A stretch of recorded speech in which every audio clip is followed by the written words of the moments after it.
Jacket Hockey is on the air from Westman Arena on the campus at the University of Wisconsin-Superior, where tonight the Yellow Jackets are making their 2026 debut as they play host to the Buccaneers from Beloit College. Good evening, everybody, and welcome to the Yellow Jacket Hockey pregame show sponsored by National Bank of Commerce. I am John Garver, and it's been nearly a month since the Yellow Jackets were back on the ice. They're the last team in the WIAC to make their 2026 debut, and they'll be doing so against the club they closed out 2025 with, as the Yellow Jackets went on the road down to Janesville and swept a weekend series against Beloit, getting 6 very important points.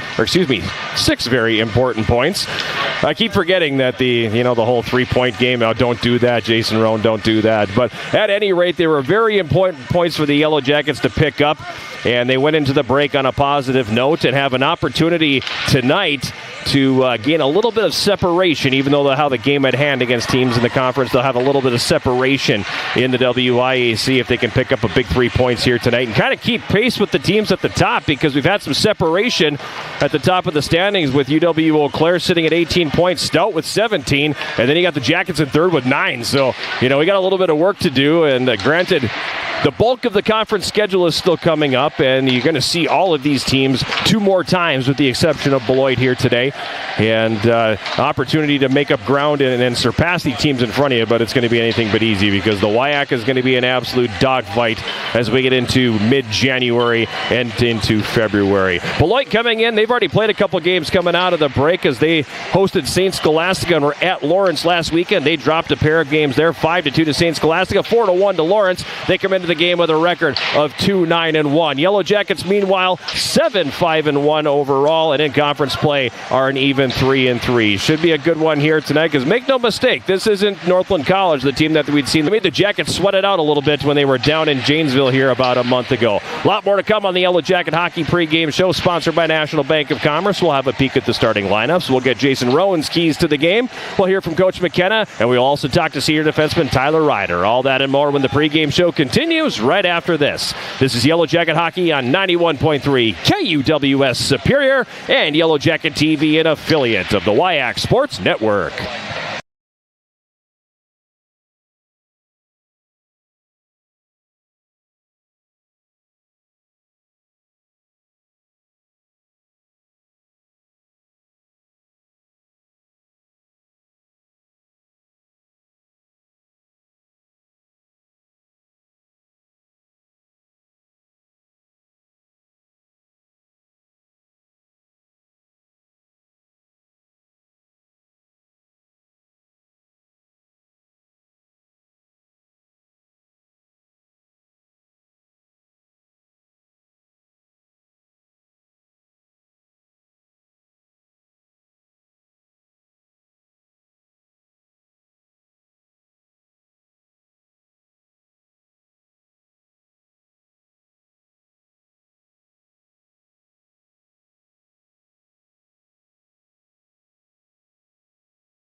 Last time out for the Yellow Jackets, you got to go all the way back to December 13th. It was a Saturday evening. It was a chilly one down in southern Wisconsin, as the Yellow Jackets are playing Game 2 of that weekend series against Beloit at the beautiful new Woodman Center in Janesville. Unfortunately, we were not in the beautiful new Woodman Center. We were in the beautiful new practice rink of the beautiful new Woodman Center. But at any rate, it was a 6-3 win for the Yellow Jackets, but it looked like anything but with the way that the first period unfolded. Jackets came out shooting. They came out firing at 18 shots on goal in the first period. They were peppering goaltender Anthony Zalesi in that period, and had very little to show for it. And it was actually Beloit who got everything rolling in period number 1. Luke Van Balen scored a beautiful goal at 9:55 unassisted, check that, with an assist from Zach Hutchinson to make it 1-0. That was he drove the net into the right circle and beat Kobe Grant up high to make it 1-0. Less than 2 minutes later, at 11:08, it went to 2-0 as Sam Holy scored off of a face-off, a wrister from the blue line that evaded goaltender Kobe Grant. Jackets were able to convert on a power play at 13:02 when Carson Riddle scored his 4th of the season. Colin Pedersen getting his first point of the campaign on that goal. Dusty Bergstrom also got an assist, but the joy lasted about a minute and a half, because right after that, it was Beloit scoring again as Hutchinson got his first goal this season, picking up a loose puck in front of Grant, a rebound, if you will, and was able to bury that one. 3-1 Beloit after one. And I could hear the paint being peeled off the wall in the Yellow Jacket dressing room. You could see the demeanor of the team coming off the ice, knew what was awaiting them in that locker room. Coaching staff disappeared as soon as the horn sounded to go down the tunnel, and goaltending changed. Jack Boschert came in for the second period, and it was a completely different hockey team. They flipped the switch. Nobody's been able to tell me exactly what caused the flipping of the proverbial switch, but it was a completely different club for the Yellow Jackets. They made it 3-2 at 1:36 of the second period. Justin Dauphin on a power play, his second goal of the season. Evan Axel and Daniel Roosevelt, the helpers, tied the game up at 4:26 on a power play. Colin Pedersen scoring his first. Absolutely buried one from the left post. The sound of that goal. That thing would have gone through the boards if there was not a net there to catch it. He hammered that puck right there. Riddle and A.J. Reed got the assist. That was at 4:26, and the Yellow Jackets came all the way back to tie it. They took the lead for good at 7:55 of the period. Second goal of the season for Austin Paul, the eventual game winner. Assists on that one going to Alexei Yermolnik and Justin Dauphin, and it was 4-3 Jackets after 2. Then in the third, they were able to salt it away with A.J. Reed scoring his third at 13:07 to make it 5-3, and then the empty netter from Colin Pedersen from about 175 feet away at 18:45 to make the final score 6-3. Yellow Jackets out shooting Beloit 45-19, so you don't like what transpired in that first period, but the reality is it was about a 5-minute stretch where the Jackets got outplayed. Aside from that, it was a really solid way for them to wrap up the first half. You really appreciate the fact that they scored 3 power play goals, because power play goals have been a nightmare for this team. And with that performance in that one, they were able to ratchet the power play percentage up to almost 20% on the season. So hopefully that is a harbinger of good things to come. But that was the last time out for these Yellow Jackets. It was a dicey one at first, but it made for a pleasant ride home, because trust me, that's a long trip. And if you go down there and lay an egg that it looked like it could have been in that first period, it's an even longer bus ride home. We're about 24 minutes, 40 seconds away from the start of this one between the Yellow Jackets and the Buccaneers. We'll take a timeout when we come back on the Yellow Jacket Hockey pregame show, sponsored by National Bank of Commerce. We will have my conversation with Yellow Jacket head coach Rich McKenna. This is Yellow Jacket Hockey on 91.3 KUWS Superior and Yellow Jacket TV, an affiliate of the WIAC Sports Network.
The Hockey pregame show sponsored by National Bank of Commerce. It's Wednesday night. The Jackets back home for the first time in 2026, getting ready to take on the Buccaneers from Beloit College.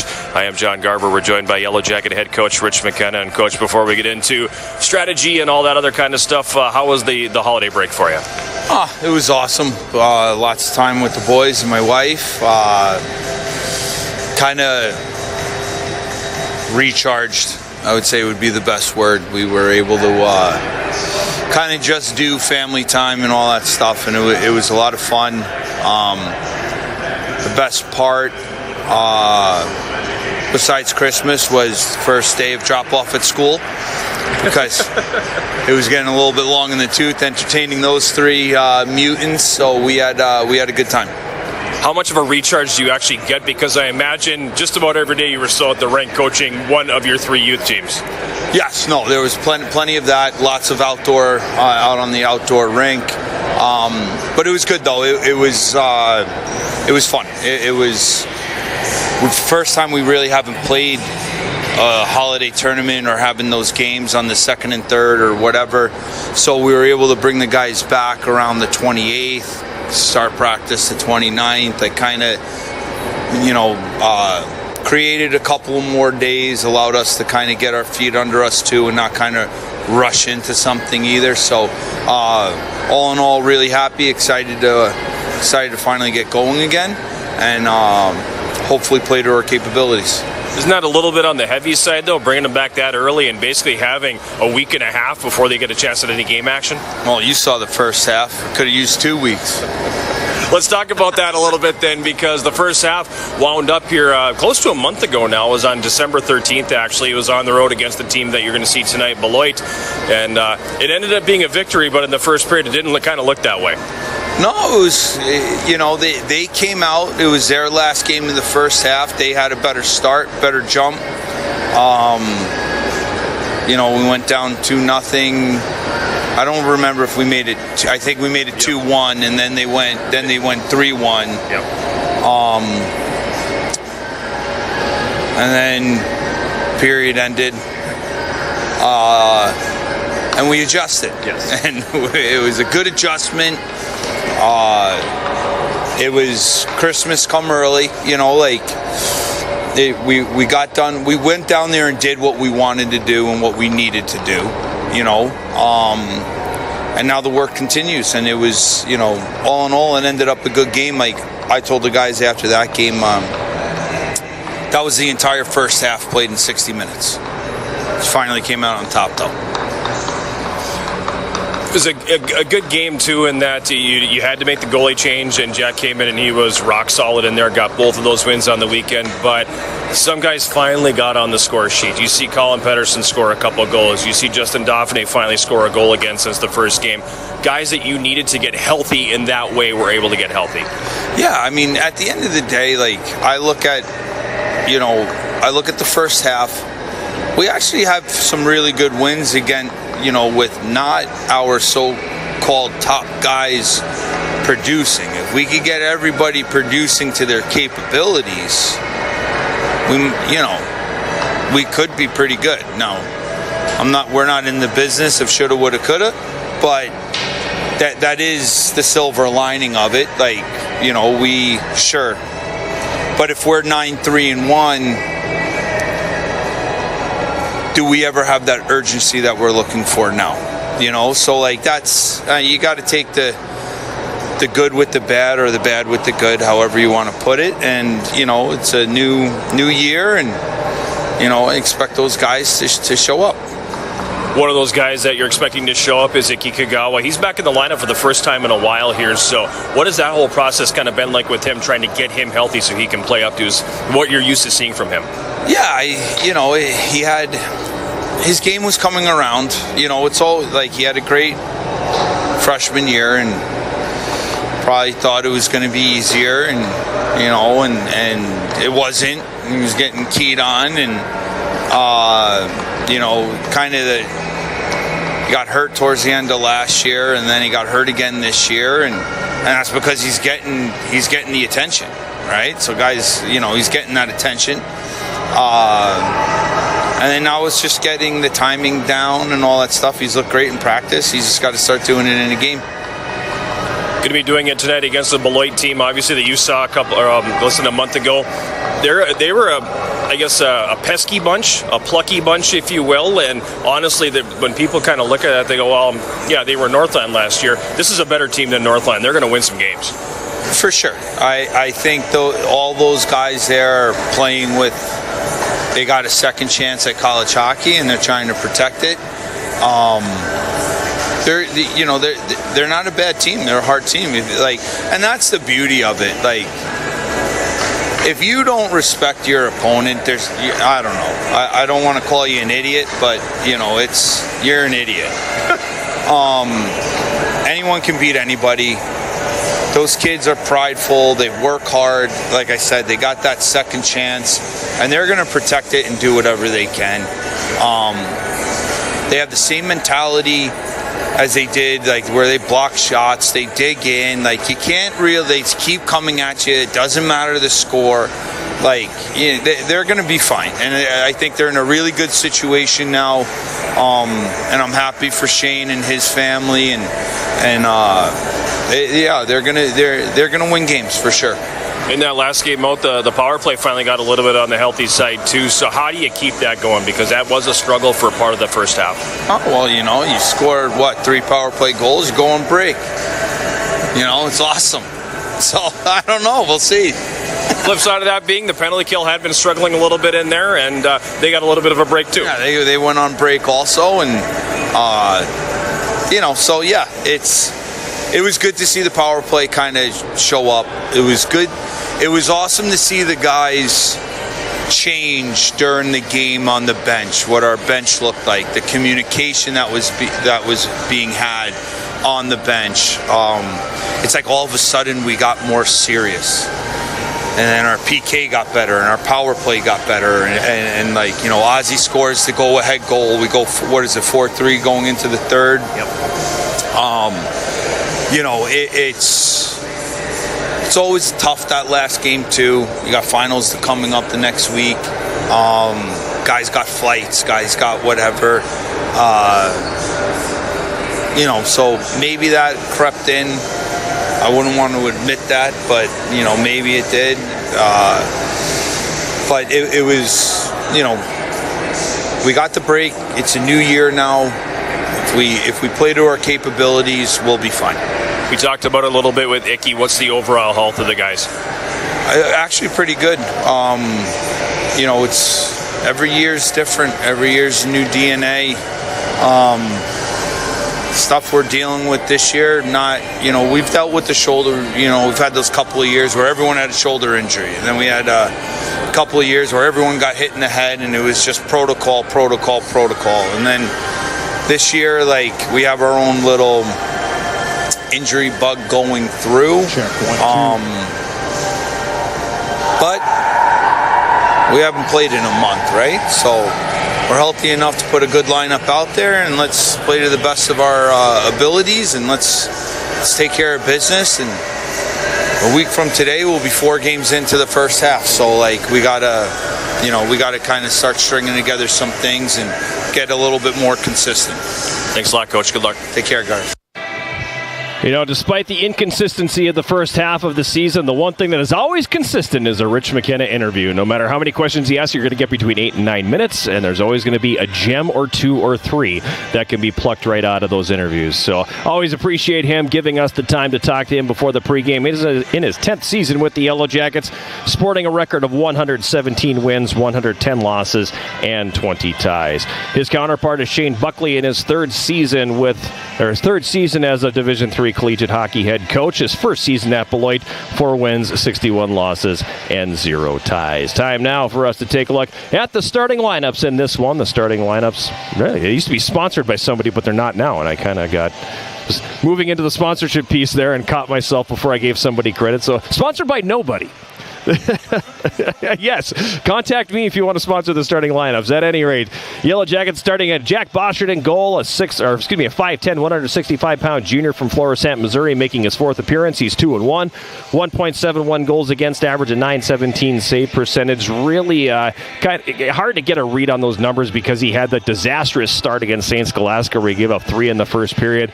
Got it back a little bit in that weekend. Beloit was very good in the Friday game and was even better on Saturday when the Yellow Jackets needed him to come in and stop the bleeding, so he will get the start in goal. For the Yellow Jackets today, the starting 5 in front of him, the defense pair will be Evan Axel and Dusty Bergstrom. The forward line, Andrew Larson will have A.J. Reed on the right side and Rupe Tuomioksa on the left side. Other Yellow Jacket forward lines, Chris Ishmael will center Cade Shea and Daniel Roosevelt. Carson Riddle will center Colin Pedersen and Justin Dauphiné. That's a unit I'm looking forward to watching a little bit here tonight. And then Alexei Yarmolnik will have Austin Paul on the right wing and Nikki Kagawa on the left side, back in the lineup for the first time since, I think, November 22nd. So it's been about 8 weeks, 6 to 8 weeks for him since he's been on the ice. Hopefully he has a good showing here this evening. Other defense pairs tonight, Jordan Gibbs paired with Tyler Ryder. Matt Danziger is with Sam Brennan. The extra skater is Blake Setter. And the backup goaltenders for the Yellow Jackets, as always, Kobe Grant and Jan Skorpik. On the other side, Andrew Yoakum is going to get the starting goal for Beloit. He is a 5'11 junior from St. Louis, Missouri, so both starting goaltenders from the St. Louis metropolitan area. Making his 7th appearance on the season, he's 1-5, has a 3.87 goals against average, but a .915 save percentage. So that tells me they got a kid back there who is stopping the pucks. He's seeing a lot of pucks, and unfortunately for him, giving up a lot of goals, but the save percentage tells me that he is... He's stopping pucks. And we saw him on the Friday contest, and we were down in Janesville, and yes, he was very, very good. So I have no reason to believe that he's not going to be rock solid between the pipes for Beloit here this evening. The officials for tonight's game have been assigned by the Wisconsin Intercollegiate Athletic Conference. The referees are Nick Beyondich and Sean Hauser, and the linesmen are Kyle Bates and Jeffrey Pape. But I feel weird that we don't have Andrew Liebert refereeing the game today, because I feel like every home game so far, this is the 7th home game, and I think 5 of the 6 previous, we had Andrew Liebert as the wearing the orange armbands. So he might be listening, he might not be, and I'm sure he'll say something to me for even bringing it up on the air. But nonetheless, those are the officials for tonight's game, and that'll give us an opportunity to jump over to Jason. Let's talk about keys to the game tonight. What do you got? All right, so first and foremost, coming into this game, I'm looking at dot domination. I'm looking at the center circle tonight.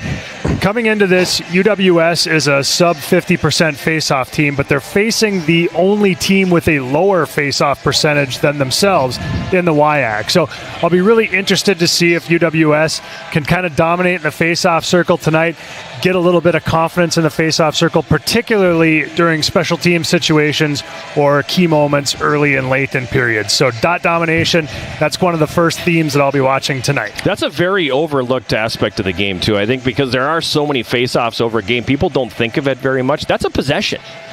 And especially on special teams, you know, the Yellow Jackets had a propensity this year for getting a power play, losing the draw, and having to go 200 feet, and the first quarter of your power play is by the boards before you even get back in the offensive zone. Right, so I mean, those are key moments, and we've also seen some situations with defensive zone face-offs where lose a draw, team has a set play, score a goal. And those Beloit did it in the Saturday game. There you go. So those kind of key moments, I mean, it's hard because, you know, now we're going to like cherry pick certain face-offs versus others, but those are important moments, and it'll be interesting to see if UWS can establish itself in that way tonight. Okay. Second point tonight that I'm going to be watching is something that Coach McKenna alluded to in his pregame comments there. Beloit blocks a lot of shots, almost 13 shots a game. They lead the WIAC in that category. And at times this season, we've seen teams stifle UWS with shot blocking, kind of frustrate them, make it hard for them to get shots through. I think a key theme tonight will be if the Yellow Jackets are able to play with pace, move their feet, create shooting lanes, get enough pucks through, there's a good chance that they'll score goals if they're able to do that. And you might even get to read one of your Culver's promos tonight, possibly. But if they don't, if they are passive, if they don't create lanes, if Beloit blocks a ton of shots, it could be a really frustrating night for the Yellow Jackets. You know, and a part of that, too, I mean, Beloit's team gives up a lot of shots on goal, so naturally you will have a lot of blocks when you give up a lot of rubber going to your net. Right on. Last but not least, take care of business. UWS can't overlook any opponents, and again, Coach McKenna talked about that in his pregame bit. But you're playing the last place team in the conference on a Wednesday night. School's not back in session yet.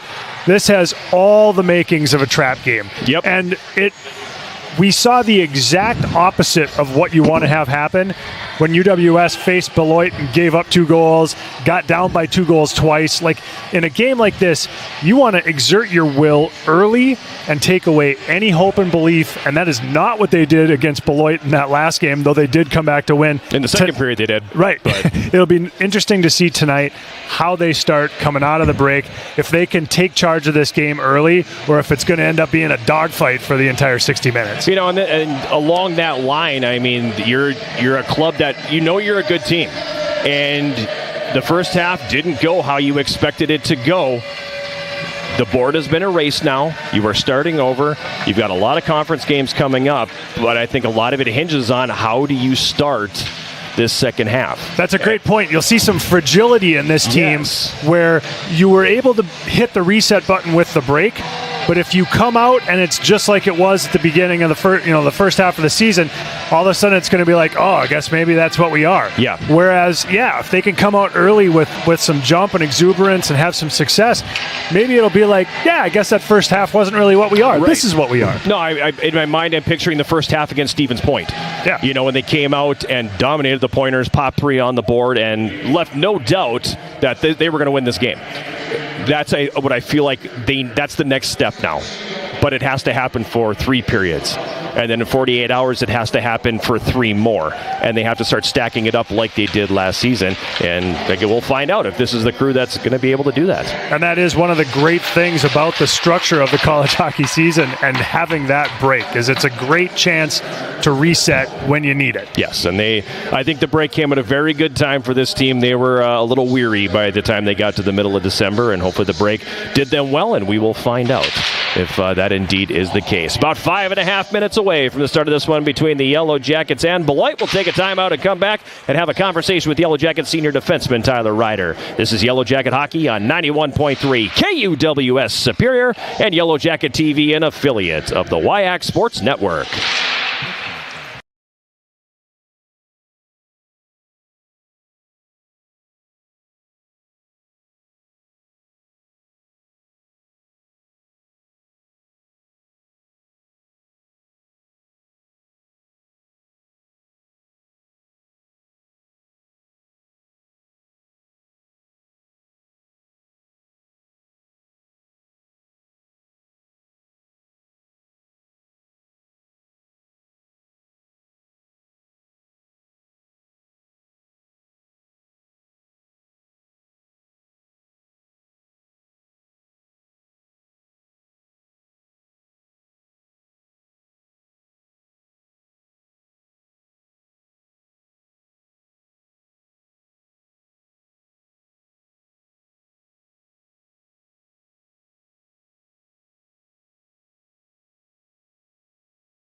Before we jump into anything else, Tyler, talk to me a little bit. How was the break for you guys? It was a good break. I think it was needed.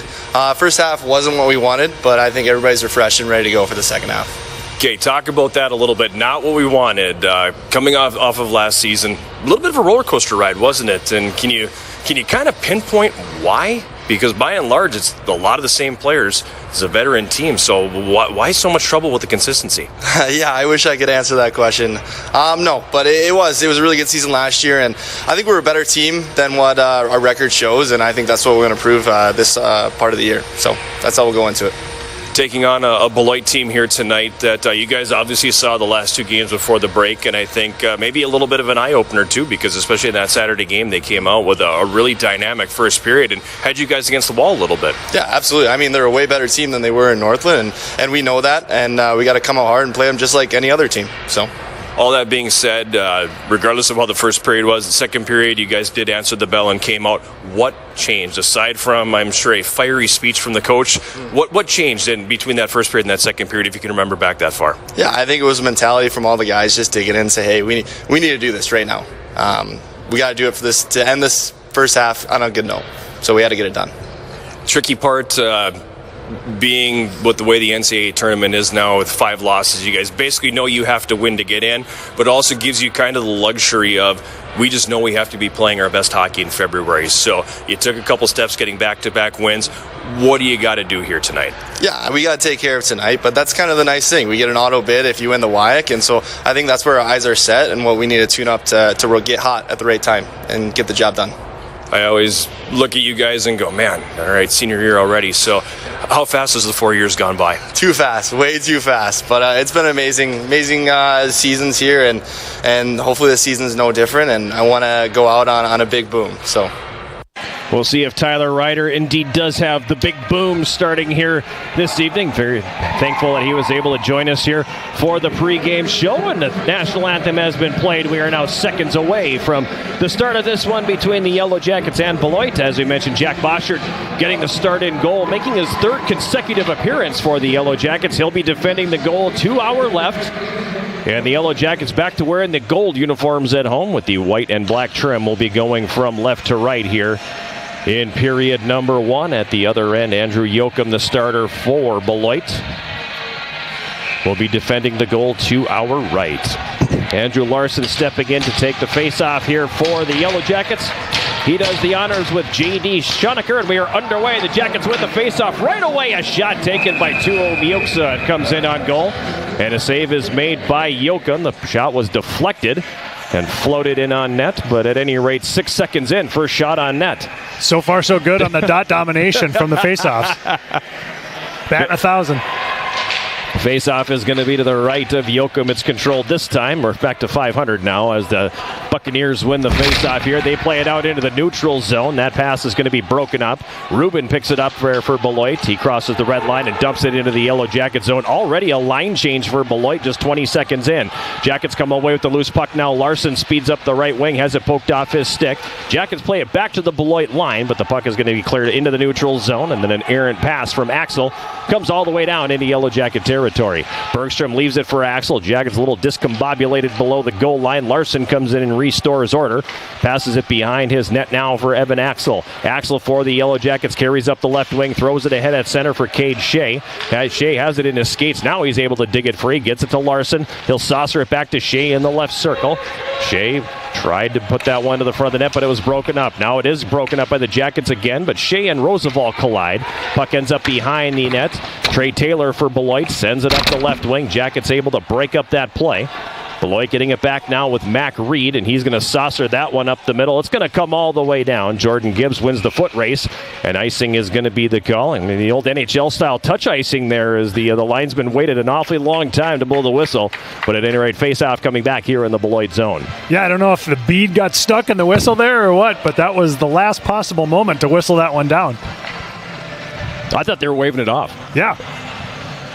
You know, they're supposed to blow that thing dead at the dots. And right.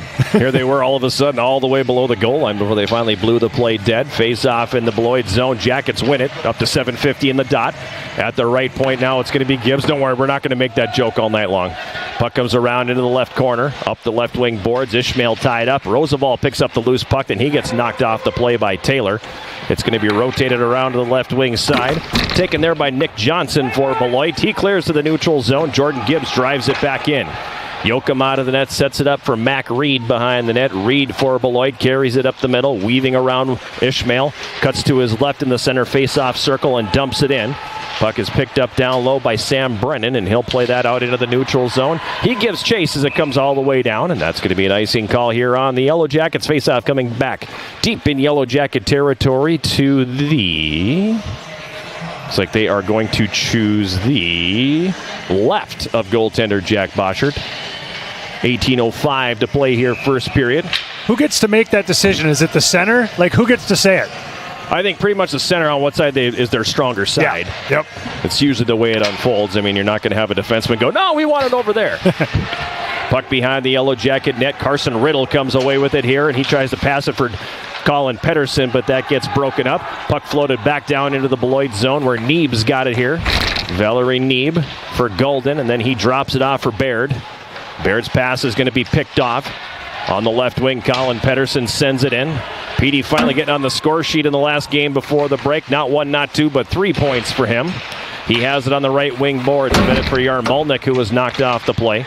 Now Neeb for Beloit. Rotates it over to the right wing, It's tipped into the Yellow Jacket zone by Hunter Nelson. Jackets regain control quickly, however, and Dauphiné feeds it for Yarmolnik. He carries it in on the left wing. Backhands that down behind the Beloit net. Scooped up there by Nolan Christie, and he plays that out to center. That's going to come all the way down. Comes to rest at the left side of the Yellow Jacket goal, and dropping down, covering it up is Jack Boschert, so we'll get a face-off here in the Yellow Jacket zone. Nolan Christie, 6'4", extra skater tonight, sophomore from Burnsville. Looks like he's wearing shoulder pads from like 1958. That's awesome. Like absolutely no shoulder pads whatsoever on that Just kid. the little cups on there? Yeah. I think my son, who's a Mite 1 in his second year, wears bigger shoulder pads than that. Face-off controlled here by Beloit. It comes to Sam Holy, left point. A shot that's broken up. Delayed penalty call. It's going to be on the Yellow Jackets. Up at the right point now, Christie with a shot. That's going to miss wide of the mark. Puck picked up left corner. Hutchinson's got it here for Beloit. Hutchinson rotates it down low. Comes back up to Holy at the left point. That shot gets through. It's deflected, and the save is made. And then we get the whistle and the stoppage in play. And it's going to be a penalty call on the Yellow Jackets. First power play going to Beloit. We've been calling Sam Holy's name for a long time here in this press box through the years. He's been a mainstay of this Beloit club, and before that at Northland as well. Solid defenseman. Big guy. Big man, yes. He's got some size to him at 6'4". First power play of the game going to Beloit, courtesy of a penalty on Alexei Yarmolnik. 2 minutes for interference. Time of the penalty, 3:20. Beloit's power play an even 13% coming into the game. The Yellow Jacket PK 82.7%. And that's considering they went 6 games before they gave up a power play goal. Beloit controlling the face-off. It comes up to the blue line. A long shot by Adams is broken up in traffic. And Daniel Roosevelt is going to send that all the way down the ice. So the Buccaneers are going to regroup, and now they're going to call a penalty on Beloit, so that'll do it for the power play. And I have no idea. It was obviously behind the play, but it's going to be Caden Millis going to the box. Yeah, Millis was tangled up with Roosevelt in the neutral zone. And that's what led to the penalty. I did not see the indication of what the penalty was. I don't know if it's a rough. Yeah, I did not see the signal. So we will wait for the call on that. But 22 seconds into the penalty kill, we go to 4-on-4. And we will stay that way for 98 seconds before the Jackets get an abbreviated power play. Trey Taylor has it here for Beloit. He'll carry it up the right wing and float that out into the neutral zone. Puck's going to come all the way down into Yellow Jacket territory. Carson Riddle picking it up here now. He turns it over. Beloit gets it back. Reed at the left point. Has it poked away from him, and Carson Riddle takes off up the right wing. Riddle, 2-on-1. Takes the shot. The save is made by Yoakum. The rebound was there, but in a little bit too tight was Colin Pettersson, and Mac Reed sends it back the other direction. Hitting from behind is the penalty call on Caden Millis. 4-on-4 for another minute. Neeb on the left wing comes into the Yellow Jackets zone. Gibbs pokes it off of his stick. Now Sam Brennan's got it for the Jackets. Passes ahead for Reed on the left wing. A.J. Reed comes across the line. Reed kind of boxed himself in as he was weaving into Rupe Tuomioxa. Puck in the left wing corner now. It pops up in the air. Tuomioxa behind the net. Carries right corner. Up top to the right point for Reed. He tried to slide that one over for Tyler Ryder, but that one hits a skate and comes back down into the Yellow Jacket zone, forcing a regroup here as the Jackets come back to center. Tuomioxa on the left wing crosses the line and sends it down low. Reed picking it up. Check that. Reed not picking it up. He let it go behind the net. Unfortunately, nobody there on the forecheck, so it's going to be played back the other way by Beloit. Puck comes all the way down, and they're going to call icing on the Buccaneers. I'm not so sure that was an icing call, but nobody from Beloit is protesting, so it'll be a face-off coming back down in Buccaneer territory. Yeah, good race there on that loose puck. Ended up being about a 50-50 between Weber and A.J. Reed. And they're having a discussion about it, so it wouldn't shock me if then this ends up being a neutral zone face-off. You are correct. Yeah, we got that one right. Chalk that one up. Doesn't happen very often. Jackets control the face-off as Blake Setter kicks it back. Now Kagawa up the left wing with speed, has it poked off of his stick. Puck comes all the way back down in the Yellow Jacket zone. Bergstrom has it here as the penalty Yarmalnik expires. So Jackets on the power play for the first time. The power play sponsored by Superior Water, Light and Power. Clean, reliable Superior. On the left wing, Kagawa up top. Left point, Bergstrom takes a shot tipped in front. It never does get to the net. Baird will pounce on the loose puck there, and he'll send it all the way down into Yellow Jacket territory.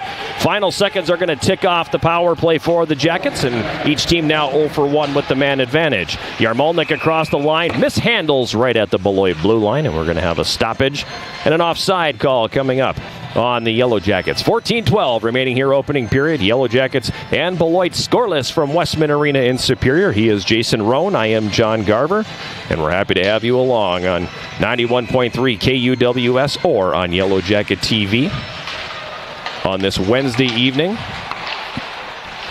Be back here next Wednesday too. Well, I will be. You won't be.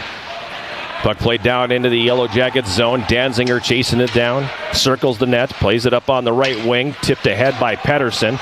Just out of the reach of Dauphiné, and Beloit is going to dump it back in. Brennan circles his net. Goes hard off the right wing boards. That goes hard off the ankle of Colin Pettersson. Back to Brennan in his own zone. Then he sends it up the left side for Dauphiné, who whiffs on the pass. Now Brennan's got it again. Hesitates for a moment and takes a shot from the red line that whistles over the top of the goal. Heads up back there. Timmy Bergstrom in the goal judge chair. Left wing corner now, Beloit zone. Picking it up there is Joe Weber. Weber crosses the zone blue line and feeds it for Van Balen on the left wing. Jackets break it up and send Ishmael back the other direction. It's poked off his stick.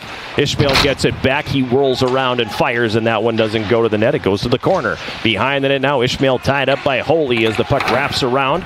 Cade Shea battling for possession. He's got it right wing corner. Behind the net now for Ishmael. Ishmael tied up along the boards by Weber from Beloit. Puck played up to the blue line. Ryder holds it at the left point, walks it into the middle, and he'll send it to the right wing corner. Behind the net now, it's Cade Shea coming out with it here. He'll play it up top, left point. Stick handling there is Ryder. Walks it to his left and sends it down low. Roosevelt forces the puck to come off the boards, but Shea wasn't quite ready for that. Now on the left side, Ishmael able to play it deep again. Good forecheck by the Yellow Jackets, but it's not yielding anything just yet.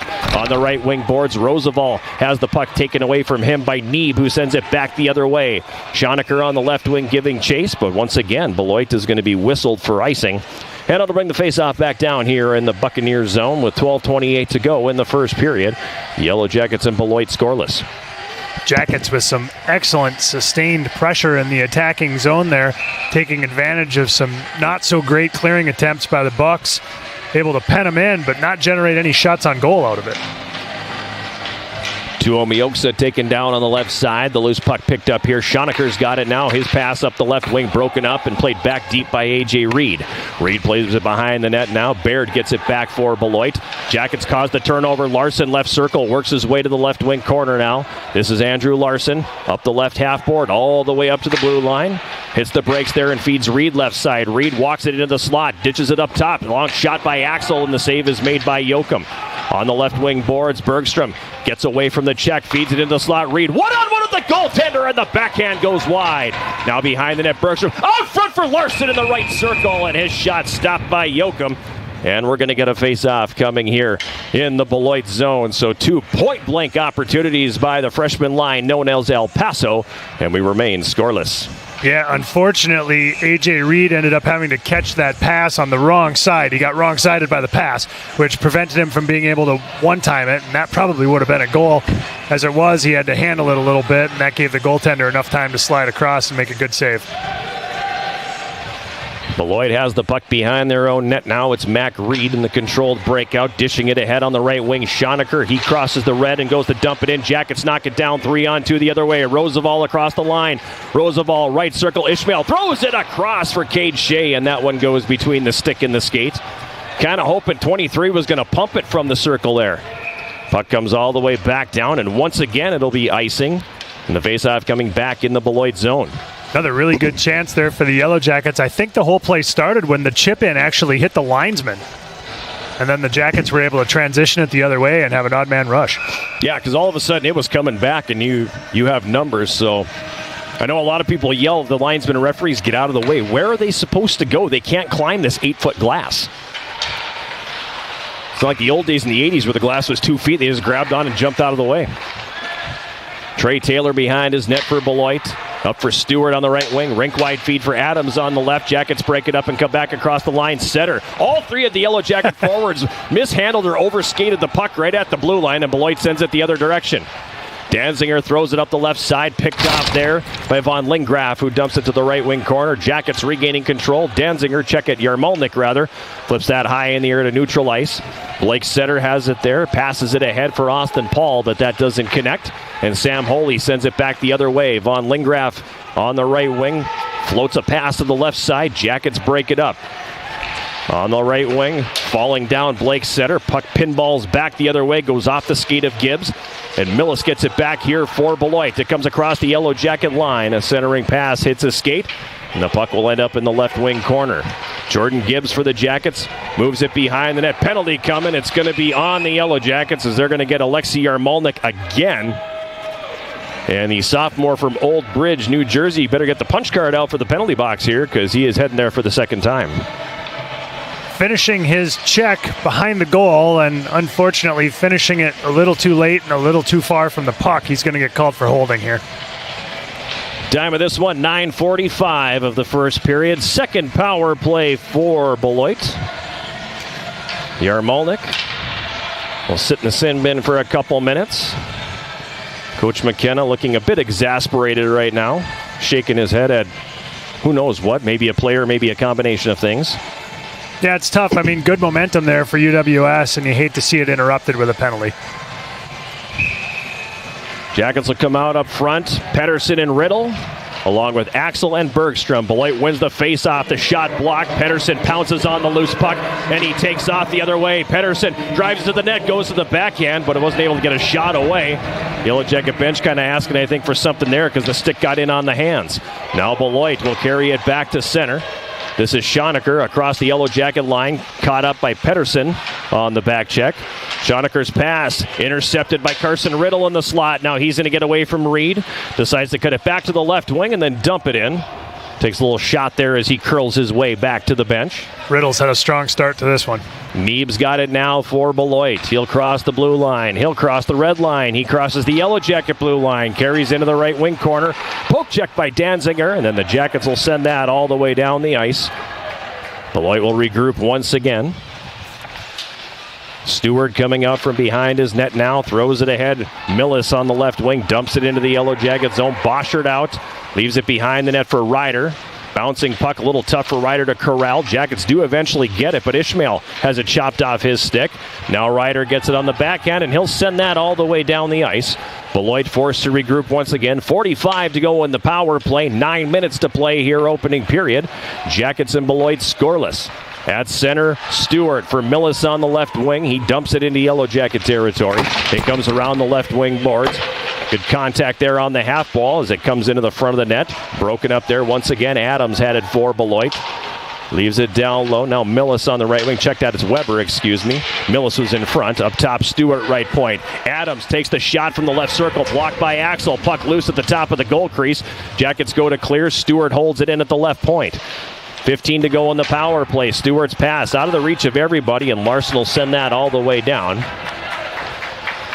Final seconds will tick off this one. The Yellow Jacket PK. Forced to go the full 2 minutes this time, but they kill it off as Yarmolnik comes out of the penalty box. Blake Sutter falling down again. Sharpen the skates, young man. Gets it ahead for Kagawa on the right wing. Iki Kagawa. The slot for center. A shot, and the save is made by Yoakum. Puck played over to the left wing side. Now it comes back to the right. Kagawa steps slow getting there, but he manages to get a stick on the puck. Now Hutchinson has it here for Beloit. Ahead on the left wing for Solik. Jackets intercept. Danzinger's shot hits the stick of Kagawa before it ends up in possession of Beloit. Then their clearing attempt held in. Now the Buccaneers do send it back the other way. That's going to come all the way down, but icing waved off. Danzinger up the right wing boards. Gets away from one man and passes for Kagawa. He couldn't handle it. Yarmolnik picks it up. Sends it across to the left circle. Setter mishandles, then takes the shot, but it doesn't get to the goal. Now Yarmolnik on the left wing, tied up. Setter picks up the loose puck and drives it deep. It comes off the end board to the right wing. Gibbs tried to feather it through, looking for Kagawa, but that doesn't go. Now Kagawa on the right half boards. Gives to Gibbs. A long shot. Glove save is made there by Yoakum. He's going to hang on, and we will have a face-off coming here in the Beloit zone. Second shift of the game for Kagawa, and it ended up having to be a long one because he just didn't have an opportunity to get off the ice and made a big impact. Boy, you can sure see his speed and what it brings to this team. It's very apparent. He plays the game at a pace that most guys don't play it. He's got that shiftiness about him, too. I mean, in that play right there, it's hard to see from our vantage point, but he used the boards behind him and was able to evade a forechecker that way. But at any rate, if you can't get enough of the Yellow Jackets, tune into Eye of the Swarm, the official podcast of Yellow Jacket Athletics. Join the big sound Matt Johnson and me throughout the year as we sit down with Yellow Jacket student athletes, coaches, and other guests. Eye of the Swarm is available at uwsyellowjackets.com/podcast, Spotify, iTunes, or wherever you get your podcast. Latest episode featuring Bree Simon, head women's hockey coach here at UW Superior. They were home last evening, falling to Concordia 4-2, and I thought they deserved better in that one. Concordia scoring 4 goals. Only one was actually a legitimate goal. You know, there was a deflection that popped up in the air and landed behind a goalie, and then a centering pass that goes off a skate and ends up in the back of the net. So it was a tough one for the Yellow Jacket women yesterday, but hopefully better things await them as they are playing their final non-conference games of the season this weekend, home and home with Bethel, here Friday night, and then on the road on Saturday afternoon. Good start here for UWS. Shots 5-2 Yellow Jackets. You might say, well, that's not a good start. They only got 5 shots on net in almost 13 minutes, but they've had the puck a lot. They have. Jackets win the draw. Roosevelt drives it to the front of the net. On the doorstep, Cade Shea, and he scores! Goal light doesn't come on. There it is. Good power move from Roosevelt there. Pulling the puck out front, shoving it on goal, and then that rebound popped out to Shea, and Shea was going hard to the net, was able to jam it home to give the Yellow Jackets a lead. And that's one of those key face-offs in the offensive zone we were talking about. Big face-off win leads to a goal for UWS. 4th of the year for Cade Shea, and he celebrated right away, and I thought maybe that didn't go in because the goal light didn't come on. And, you know, Timmy Bergstrom's a seasoned veteran here. He's been in that chair for about a decade, so I trust him. I didn't see it. I got a little nervous. I'm assuming Ishmael and Roosevelt the assists. Yellow Jackets, his 4th goal of the year and 5th of his career. Number 12, Cade Shea. He got an assist from number 23, Chris Ishmael. Shea from Ishmael. Clearly number 9, Daniel Roosevelt, so we will have to get that one added, no doubt, but the Jackets in front, 6.5 to go, first period. It comes down into the left wing corner now behind the Yellow Jacket cage. Comes around the left side. Dusty Bergstrom has it there. Bergstrom will carry it to neutral. They're going to give him a lane. He takes it. He'll flip it to the right wing corner. Didn't get the bounce on that one. Looked like one of my chip shots, as that one kicked the other direction, which my chip shot does very often. Beloit able to clear. Jackets able to get it back in, however. Right wing corner. This is Pedersen. Cycles it behind that. Dauphiné has it now. Along the end boards, puck comes into the right wing corner. Millis working Dauphiné over. Dauphiné escapes the check, drives it to the front of the net, whiffs on the shot, gets it back between the circles, takes the chop there, and then decides to leave it for Bergstrom. At the right point, this is Axel, takes the shot, wanted the redirection at the left post from Colin Pettersson, but that doesn't go. Jackets hold the zone on the clearing attempt as Bergstrom forms the wall at the left point, but back the other way they come. Nick Johnson for Beloit gets it left circle, takes his shot, and Danziger will tip that wide. Jackets able to clear it back the other way. A.J. Reed on the left wing has it poked off his stick. Now he gets it back over skates, however, and Baird has it here. He'll settle it down for Beloit. Baird starts it ahead, comes up the right wing, and he'll flip that down into the Yellow Jacket zone. Danziger giving chase. Into the middle for Larson, up the right wing for Reed. He swaps places with Tuobioksa, who drives it in. Tuobioksa out front. His pass hits a skate and just bounces wide of the right post. Now behind the net, Mac Reed has it here for Beloit. Banks it off the end boards for Baird. Passes that one ahead on the right wing. Now rink-wide feed, Ben Balin across the Yellow Jacket line. Takes the shot left circle. Easy save made there by Jack Boschert, who was out on the top of the blue paint and able to swallow that one up. Face-off coming in the Yellow Jacket zone. One of the few mistakes so far for UWS, allowing just a little bit too much time and space there. Always good to have Jack Boschert back there to erase those mistakes like he did right there. Face-off will be to his right with 4:54 remaining. Neeb with a shot at the face-off save. Boschert rebound was there, and it's just pushed wide by Weber. Now Gibbs picks it up and sends it on the left wing. Tuomioksa with speed. Turns the defenseman around. Tuomioksa takes the chop, circles the net. Centering pass is going to be picked off by Weber. And they'll come back the other way with Neeb on the left wing. Neeb tried to throw it in front. Yellow Jackets break that one up. Now behind the net. Ryder's pass picked off. Holy with a shot from the left point. That one is stopped by Boschert. Holy again, winds and fires. That's tipped in front and skips just wide. Neeb in the left wing corner. Carries it up the boards. Turns and settles it back the other way. Now Holy at the left point. Takes the shot. Boschert the save with the blocker. Neeb in the left wing corner again. Was up top for Holy. Reed tried to poke that one out, but Holy able to hold the zone. And we get a stoppage in play as that one is caught up in the skates of A.J. Reed and Sam Holy. And we're going to get a face-off here in the Yellow Jacket zone. 4:03, easy for me to say, remaining here in this first period. 1-0 Yellow Jackets, but that gap in shots on goal closed quickly. It's now 7-6. Right. One thing that has worked well for Beloit so far in this one is Sam Holy taking wrist shots from the point through traffic out front. They've gone to the net with a couple players and created some commotion in front of Boschert. Yeah, he's already got 5 shots attempted so far.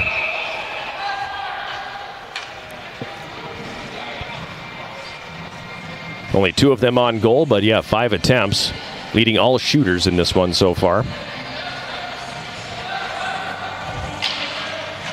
Yarmalnik stepping into the circle for the Yellow Jackets here against Schoenecker.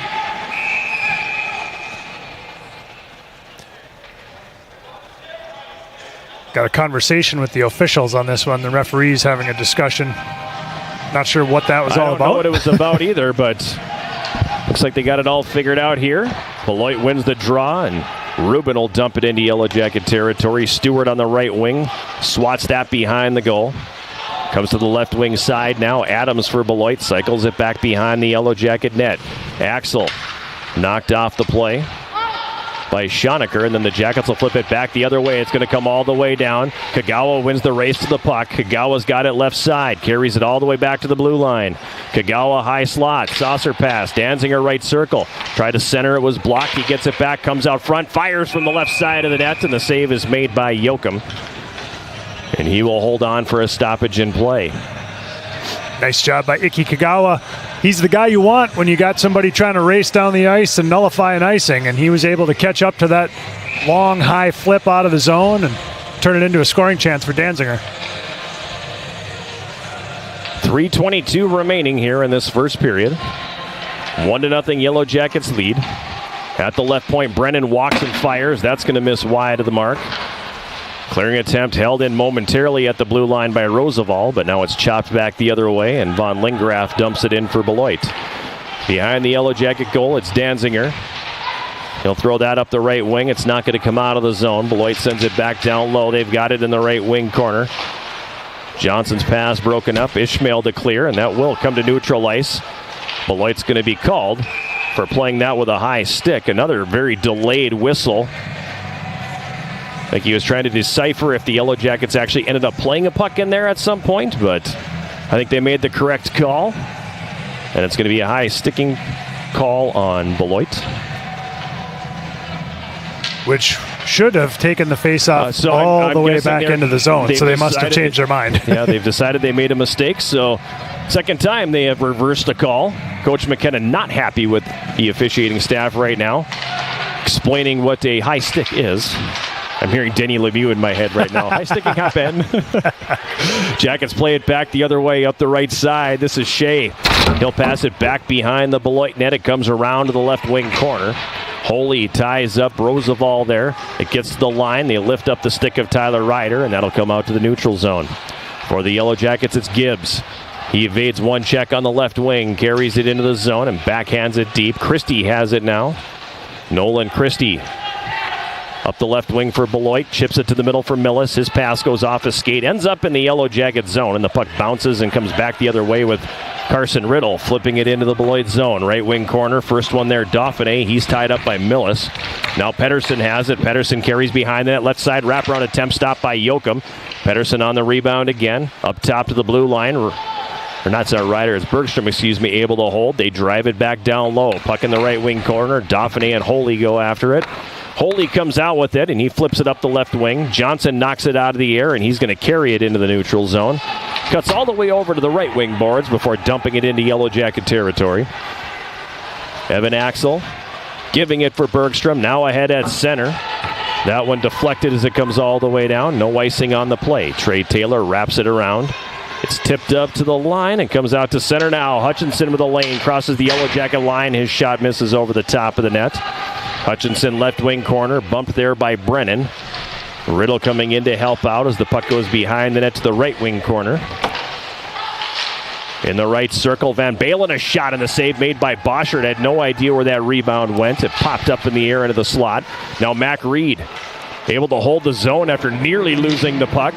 Comes over now to the right point for Taylor in the slot. Hutchinson, a shot. That's going to be blocked by Tuo Mioksa, and it'll go over the glass into the netting. That stung the freshman forward from Finland, sacrificing the legs on that one.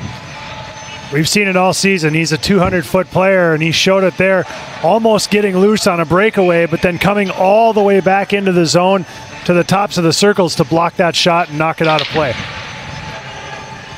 Face off to Boschert's left, 53.6 seconds remaining. In this opening period, the Jackets win the face-off.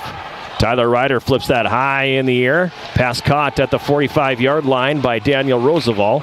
He's going to slide it to the right corner where it's taken by Ishmael. Delayed penalty call coming on Beloit. Behind the net now, Shea tried to center. That rolls in on net. Then it's going to be covered up and held by Jochum. And the Jackets are about to go to the power play for the second time, as going to the box is Joe Weber. Pretty blatant boarding or checking from behind situation here. Roosevelt driven in hard right into the numbers. He seems to be fine out there at left wing on this face-off, so no worse for the wear. 19:23 the time of the penalty on Weber. Jackets lose the face-off, and it's going to come all the way back the other way. A reminder, the power play sponsored by Superior Water, Light, and Power. Clean, reliable, Superior. Behind the Yellow Jacket net, coming out with it is Ryder. Ahead on the right side, Axel. Rink wide on the left. This is Ishmael, gets around one man. Ishmael in, and he feeds it back up into the high slot. Now Ryder loads up and fires, and the save is made by Jochum. Left wing boards Roosevelt. Behind the net for Ishmael to the right corner, Axel. Behind the net, Ishmael again. Works it out front. Cade Shea with the shot, and Jochum makes the save, and he'll cover up that loose puck in the blue paint with 3.8 seconds remaining in this first period. So you look at it and go, all right, they're going to have a minute and 23 of power play time carrying over to the second period, but they didn't really care about the carryover. Two really good chances. Yeah, got some great opportunities, great looks there. Cade Shea just getting robbed on the doorstep, but good to see them generating so many great scoring opportunities on the power play. Face-off controlled by Beloit, or check that, the Yellow Jackets, excuse me. It goes behind the net. And everybody just kind of content to eat that puck along the end boards and call things good here for period number one. It was a good one for the Yellow Jackets for the most part.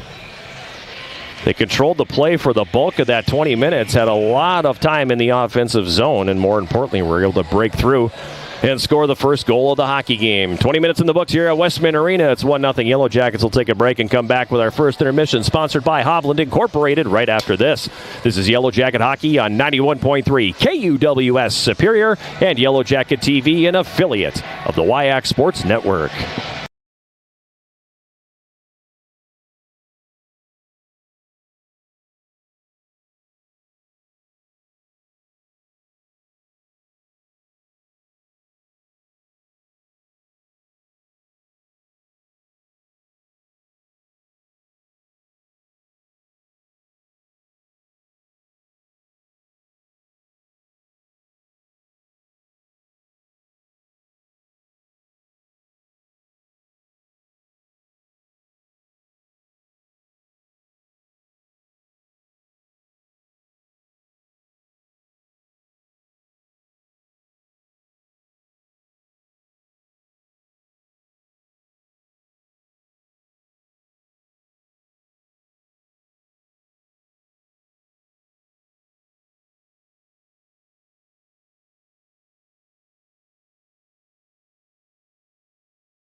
We're back here at Westman Arena. It's the first intermission, and as always, the first intermission is sponsored by Hovland Incorporated.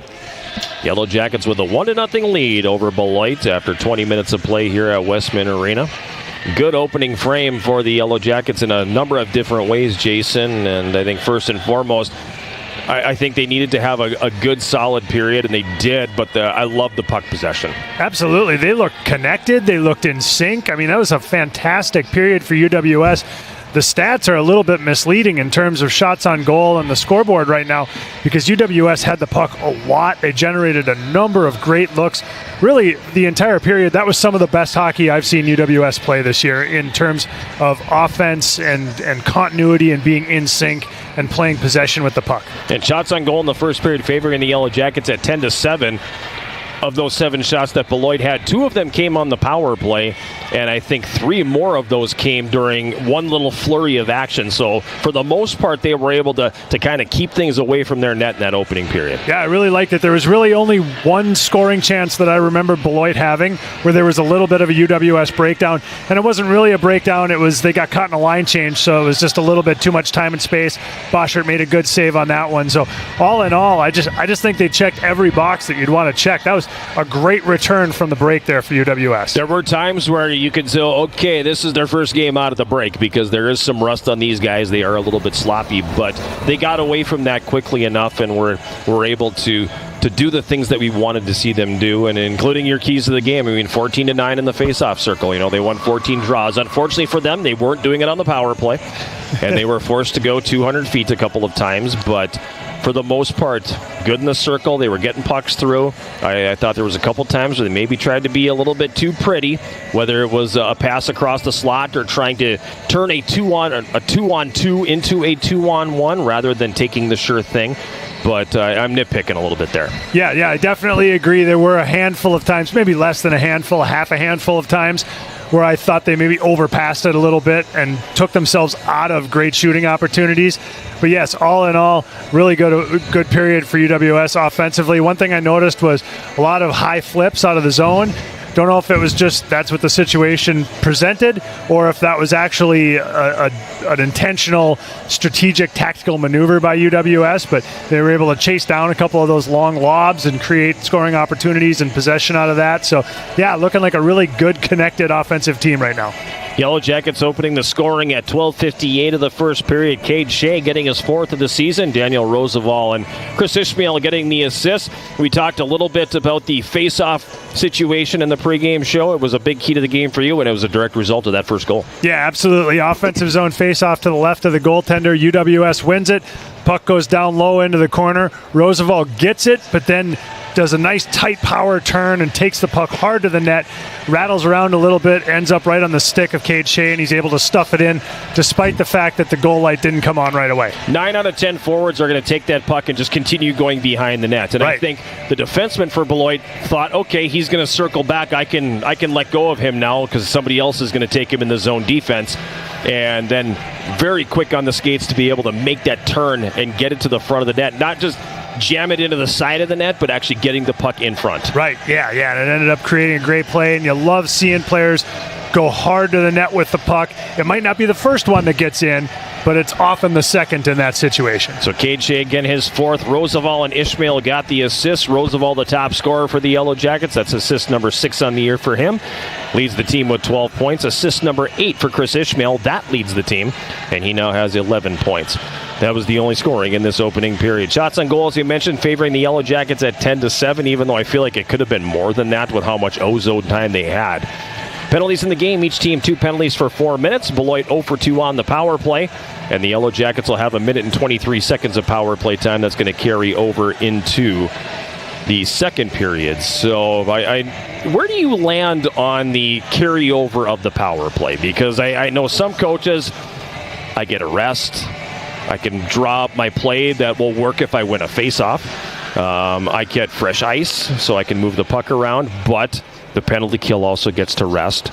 So their better players are going to be available to kill that penalty off. Where do you land on that? I think the fresh ice is a benefit, particularly if you're a team that has a really dynamic one-time shooter from the circles.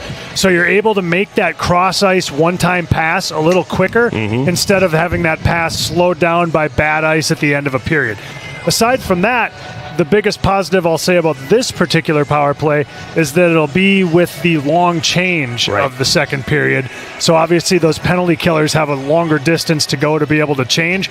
So that's probably the biggest advantage of having carryover when it is in the second period, not so much in the other periods. That being said, that's only an advantage if you win the faceoff and can establish possession in the offensive zone. Right. If you don't win that draw, big deal. Right. Big deal. So... And UWS doesn't strike me as a team that's really built. I mean, they don't have like an Alexander Ovechkin just bombing away from the circle on the power play. They're not really built for that one particular kind of play that I was talking about. So I don't think it's a huge advantage or disadvantage for UWS. I could see it being more of an advantage for a team that really keys on that cross-ice pass for a one-timer. Yeah, and I'm trying to think back. Who was the last Yellow Jacket who really was that one-timer guy?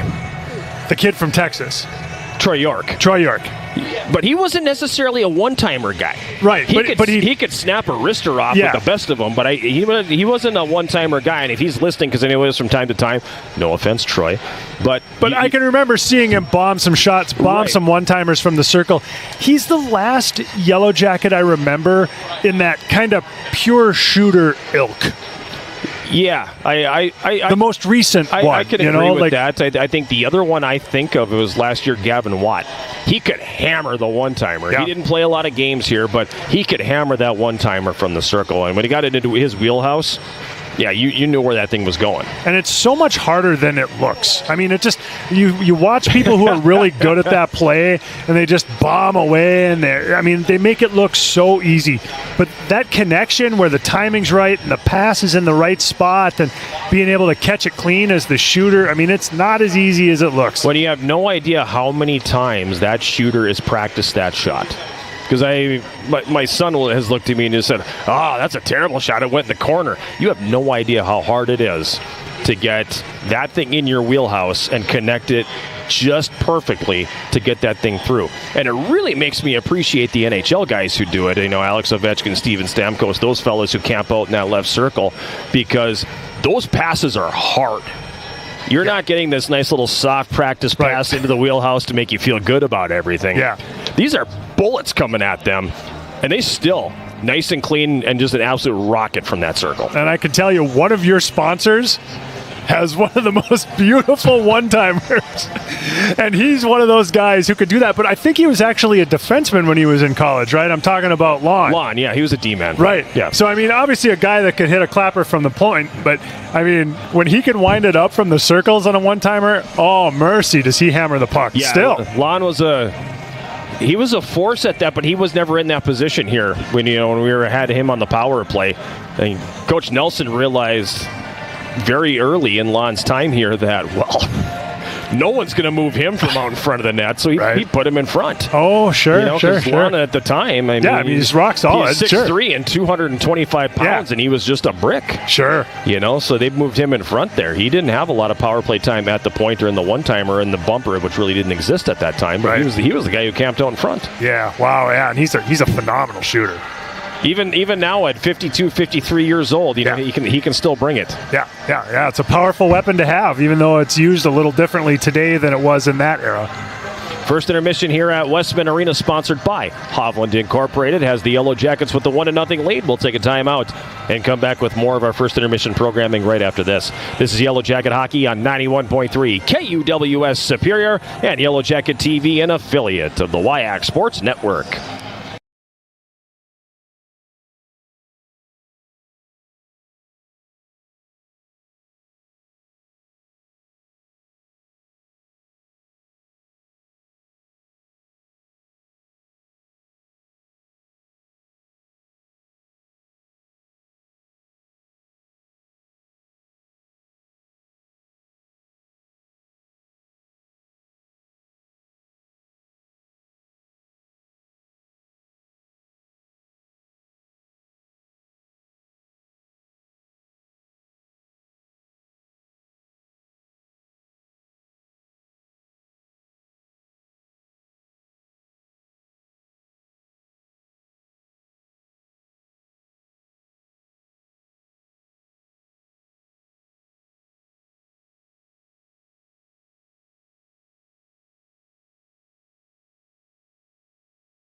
Westman Arena, just over 4 minutes away from the start of the second period here. The Yellow Jackets with a 1-0 lead over Beloit, courtesy of Cade Shea in his fourth goal of the season.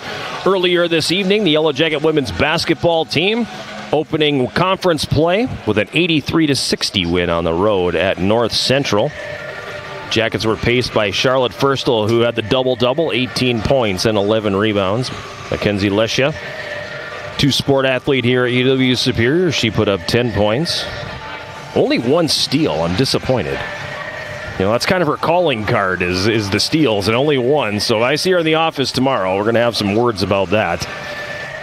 So it's a good effort for the Yellow Jacket women as they get the victory to open conference play again, 83-60. They'll be home on Saturday, playing host to Bethany Lutheran, a game that'll be tipped off at 3 o'clock with the Big Sound Matt Johnson on the call. And as of right now, that is a game that will only be aired on Yellow Jacket TV, will not be on KUWS Radio. The Yellow Jacket men's basketball team in action as we speak. 11:01 to go in the first half, and they trail 18-15 on the road at North Central. Our next sports broadcast on 91.3 KUWS will come your way Friday night from the Moorhead Sports Arena in Moorhead, Minnesota. The Yellow Jackets making the trek out to the border to take on Concordia. 7 o'clock face-off, 6:30 pregame show. Yours truly on the call, and it is probably my least favorite road trip. It's a long road trip to get out there, and there's no good way to get there. Right. and you're gonna head out that way, and it's a not an easy building to play in. I can count on one hand how many times the Yellow Jackets have won there over the years. Yeah, last year, or 2 years ago, we went out there and scoreless through 40 minutes in an absolute barn burner, and the Jackets ended up losing 4-0. So it tells you how the third period went, which makes for a great bus ride home. Oh, yeah. And then I think the 2 years before that, I think it was 2021, we went out there in a Saturday afternoon game and needed overtime to escape there. And then I think the year before that, it was also a 4-0 loss. So it's not an easy building for anybody to play in. The Jackets have struggled there mightily over the years, and hopefully they can flip that script a little bit. And then when they get done there, they get to get on the bus and go to St. Cloud and play in another difficult building to play in for a different reason, because it's massive in terms of ice sheet. It's massiver in terms of seating and everything, and there's nobody in it. So it's just this cavernous facility that is super quiet. Yeah, it's like when we were playing there in the Noon League on Wednesdays. Precisely. Nobody in the building and a whole lot more ice than was necessary for a bunch of washed up old guys. Yeah, and all of a sudden you're just going, oh, okay, so I got to try to get all the way over there. That's not good for me. And you don't see it very often anymore. Like, fewer and fewer of those Olympic-sized sheets exist. So, it was a thing there once in a while where you'd do that a handful of times a year. Now it's a real rarity, and it is an adjustment. Wow. And of course, we have one here in town. Right. The youth rink here in Superior is an Olympic-sized sheet, and I think about it every now and then when I'm out there with my son's Mite team. I was like, this ice isn't so big. I could have done it. No. If you're trying to do anything at high speed on that ice sheet, for a guy like me, a plodding winger, no good. We were watching the Spengler Cup this year and haven't watched a lot of hockey on an Olympic-sized sheet in the last few years. Watching that tournament, it really reminded me of all the things I don't like about hockey played on an Olympic-sized sheet of ice. Yep. It was just a lot of running and hiding with the puck, a lot of perimeter play. It's just not a real entertaining way to play the game. And for a while, I think the trend was like, it's really novel and it'll open up the offense. Well, it opens up a kind of offense that you don't really want to play, actually. Right. So that'll be what waits for us on Saturday down in St. Cloud. I believe the building where you and I first called the game together was right there. Yes, it was. Yellow Jackets St. John's tilt. Yellow Jackets on the power play here to start. And are they? They don't have the penalty on the board as of yet. So, just kidding about that 3 seconds that just ran off. We are going to reset, I imagine, put a fresh 20 on the clock here, and we will do this over again. Jackets going from right to left here in this second period. What is this going to do to your goaltending statistics? Are these guys going to have 60 minutes and like 3 seconds now? No, because they didn't start the stats yet, so they'll put 20 back on. Perfect. It's like it never even happened. It never happened. And, the stat program, this isn't StatCrew anymore. So you can just delete from the end, and you're good. All right, so that 3 seconds didn't actually exist. Here we go. It didn't. We just went back in time. I feel so much younger now all of a sudden. Yellow Jacket power play. False start on that, so another second ticks off. Carson Riddle, Justin Dauphiné, and Colin Pettersson up front. Jordan Gibbs and Dusty Bergstrom are the defense pair. Jackets win the face-off and then turn it over, and it's going to get rifled all the way down the ice. Bergstrom behind his net will start it back the other way. Again, this power play sponsored by Superior Water, Light, and Power. Clean, reliable, Superior. In the left wing corner, Beloit zone. Dauphiné tried to leave it for Riddle, but that was turned over. And it's going to be played all the way back down the ice. So under a minute to go in the power play here now as Bergstrom circles behind his net and starts it back the other way. So halfway through, they got the change that they needed, and all of a sudden, fresh killers are on the ice for Beloit. Jackets, however, with the same power play unit. Up top, Bergstrom. His pass tipped. Gibbs tried to send it back over to the left wing side. That's broken up, and back the other way they come. Schoenecker shorthanded. Schoenecker knocked off the plate nicely by Dusty Bergstrom, who reached around and poke-checked without even knocking the man down. At center, this is Larson for the Jackets across the line. Jackets dodging it offside there. Oh, that was offside by a mile. Behind the net now, this is Larson. Up top at the right point, Reed. Over to the left point, Tuo Mioksa. 15 left in the power play. Yarmolnik to Tuo Mioksa. Back to Yarmolnik behind the Beloit goal. He's going to come out the left side. Left circle, Tuo Mioksa. Up top for Danziger. Now Tuo Mioksa again left circle. Throws that one across. It comes off the boards, and it's going to be a shorthanded break here for Weber. He gets on the puck, takes the shot, and the save is made by Boschert. Well, that was just a festival of terrible decisions by the Yellow Jackets. Tuomioxa back the other way. He comes across the line, has it left circle now. Carries to the left wing corner. This is Yarmalnik. Centering feed for Larson, broken up. Now Larson's got it again behind the Beloit net. He's going to feed that one out front. Hops off the stick of Dusty Bergstrom, who's been on the ice for 2 minutes to start this period. He still has the puck.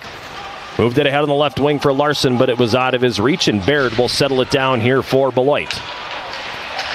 Passes it ahead at center. This is Valerie Neeb across the line.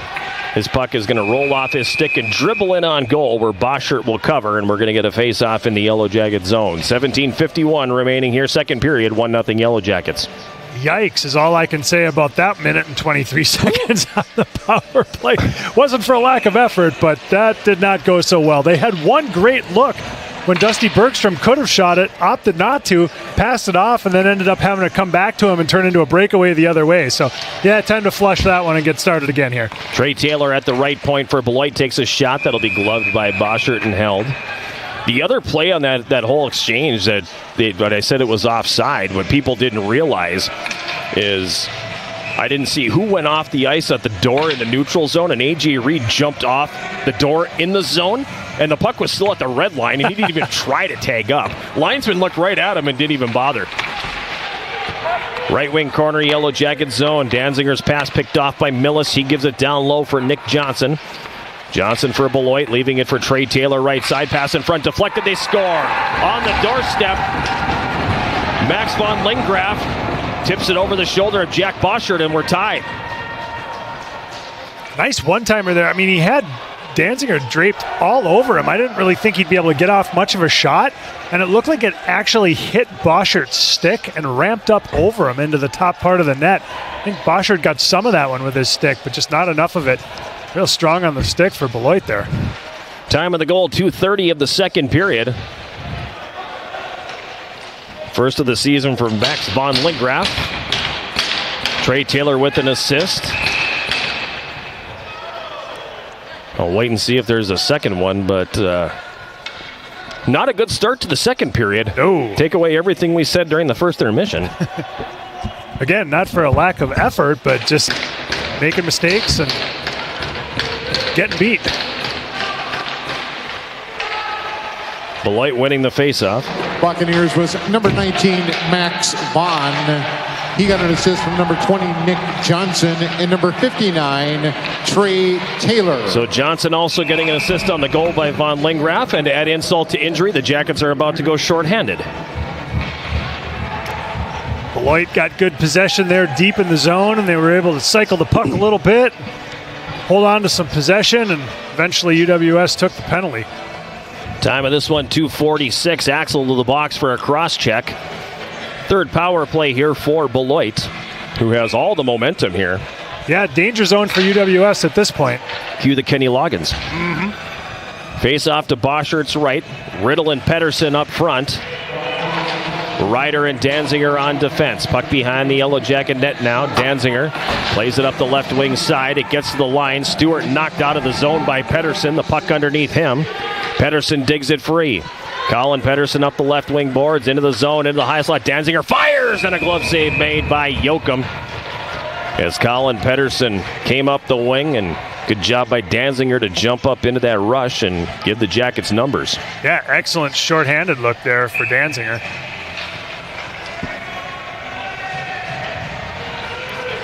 Face off to Yoakum's left. Shots 11-10 Yellow Jackets right now. Score tied at 1. Riddle loses the stick and the puck as Stewart has it tied up in his skate. Meanwhile, back the other way with numbers Beloit. Centering feed, they score! Von Lingraff, his second of the period, and Beloit's in front. You know, this is a tricky situation. Riddle gets his stick tied up in the blade holder of the Beloit player, and they both show great sportsmanship, allowing each other to kind of like work that stick free and not take any pokes at each other. But the problem is the Yellow Jackets are killing a penalty. Yep. So what that meant was a 4-on-3 going the other way instead of a 5-on-4 or a 4-on-4. And so it really created that whole situation where they just weren't able to get back and cover that guy who was coming down the right side. 2 goals on 4 shots in the second period for Beloit. Beloit, his second goal of the hockey game, number 19, Max Bond. He got an assist from number 24, Landon Adams, and number 10, Ben Stewart. So Stewart, the player who had the stick in the skate, actually gets an assist on that play as well, and it's all Beloit here right now early in the second period. Hunter Nelson for the Buccaneers tips it into Yellow Jacket territory. Ryder gets there, wraps it around the left wing. Roosevelt tips it to the middle, and Ishmael back the other way across the red line. Gives it to Roosevelt. Back for Ishmael, but it was out of his reach. Baird picks it up here for the Buccaneers. His pass off of his skates, and that's going to come all the way down. Icing will be waved off. Dusty Bergstrom for the Yellow Jackets circles his net now and sends it ahead on the right wing. Larson across the Beloit line. Stick handles. His pass hits a skate. Puck is picked up and played back into the right wing corner. Only one person there, however, and it's going to be Beloit coming away with it here. They clear it to center. 2-1, Beloit with the lead here. 15.5 to go second period. Larson across the line. Tried to drop it off for Bergstrom, but kind of fluttered the pass. Now Larson gets it back. He circles behind the goal. Plays that one up top. At the right point, Axel takes the shot. That's tipped in front, kicked away by Yoakum. Right wing corner, Tuo Mioksa for the Jackets. Carries it up the half board, cycles down low. Larson comes off the wall, fires, he scores!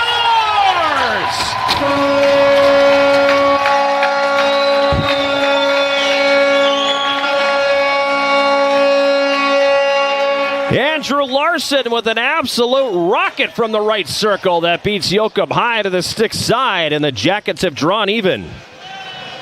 Larson got that puck against the boards, turned back toward the net, and just had oodles of time and space and was able to skate it in and line that shot up and pick his spot. He had forever, and he wound up and ripped it home.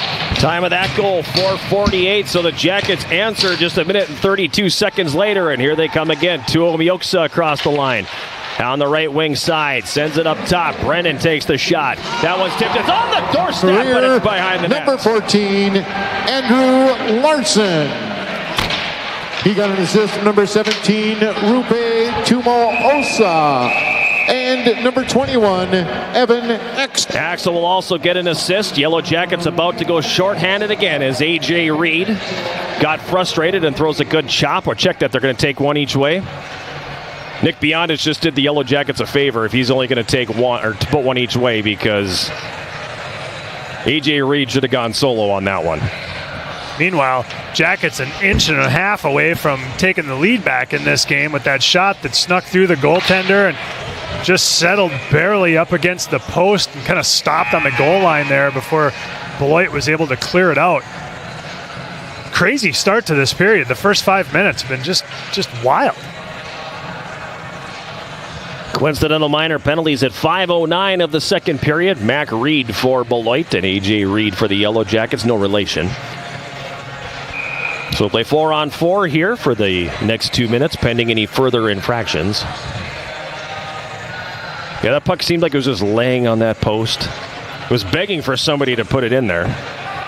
Jackets controlling the faceoff. Behind the net now, this is Jordan Gibbs. He sends it ahead now for Riddle. Carson Riddle up the right wing, crosses the line, takes the shot. Yoakum to save, big rebound, but the Yellow Jackets unable to get in on that. Puck is instead flipped all the way down the ice. Icing waved off. Behind the goal now, this is Gibbs. Wanted to go up the middle, intended for Carson Riddle, but that one's intercepted. Rubin back the other way, and Von Lingraff sends it down into the Yellow Jacket zone. Behind the net now, coming out with it, Ryder. Ahead on the right wing, Riddle. He mishandles the pass and has to hit the brakes. Feeds it back for Ryder, then goes back to Riddle, who couldn't handle the pass. It goes off his skate, and now the puck played back to the Yellow Jacket blue line. Gibbs carries it and now sends it ahead at center. Up the left wing with speed, Dauphiné. He comes behind the Beloit net. Walks out with it right side. Takes the shot that just misses wide to the left post. Kagawa left wing corner. Carries it up the boards. Gives it back deep behind the net now. This is Dauphiné centering feed, looking in the slot for Kagawa, but he couldn't get free. Now behind the net, Kagawa again. Has it taken away from him. Rubin behind the net for Beloit. Pressure there, then knocked down by Kagawa, who comes out with the puck, centered it looking for Dauphiné, but that doesn't go. On the left half board in the offensive zone, Kagawa. Sharp angle shot, never does get to the front of the net, and back the other way comes Beloit. Nick Johnson up the right wing, crosses the Yellow Jacket line, sends that one across for Stewart. Jackets break it up. Dauphiné sends it ahead. Ishmael giving chase. He's tied up there by Golden along the end boards. Puck cleared around, held in at the left point. Brennan, he pulls it off the boards, walks it to the middle now.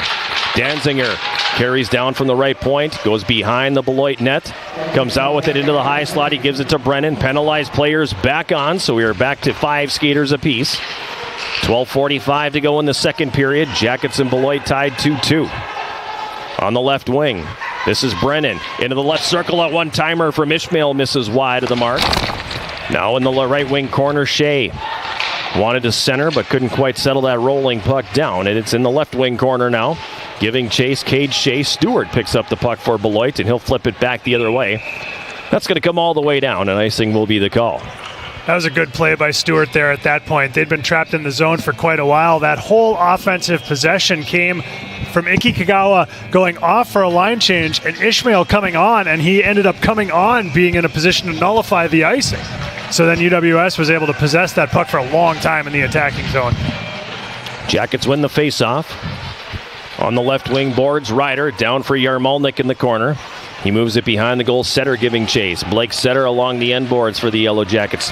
His pass intercepted by Nick Johnson. The puck ends up in the left wing corner. Comes up the left half board now. Setter didn't know it was in his skates. Works it loose. Left point Ryder gets away from trouble and takes a shot. Yoakum has had a lot of traffic in front there, and that one just misses wide to the left. In the right wing corner, Setter comes out with it.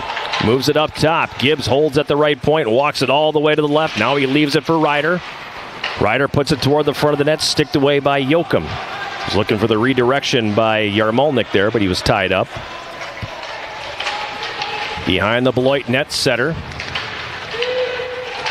loses control of the puck. It comes free. Jackets work it loose again. In the left circle, Yarmalnik for the Jackets. Up top, at their left point, Gibbs walks to the middle. Paul, left circle, walks, fires, and a glove save made by Yoakum, and he'll hold on. Great shift by the Yellow Jackets there. Hard-working, determined, tough, tenacious, hard on pucks. Really good shift. The fourth line grinder in me loved that. Yeah. That was good stuff. 11:14 remaining, second period. Shots 18-11, Yellow Jackets. Score tied at 2.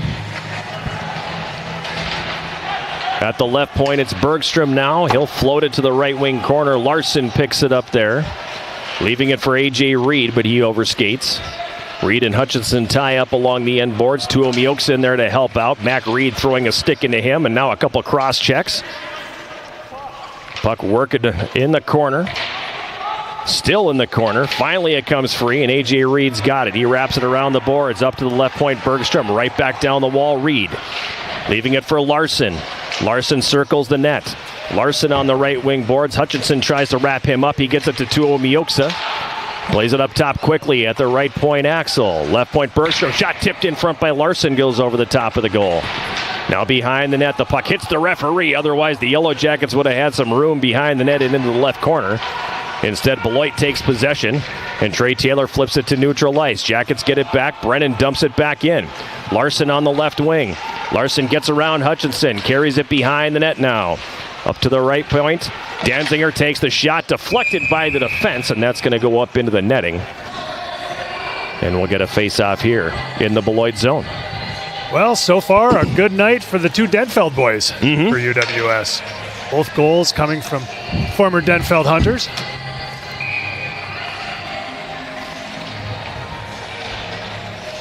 Hopefully the TV networks pick up on that, because they are here.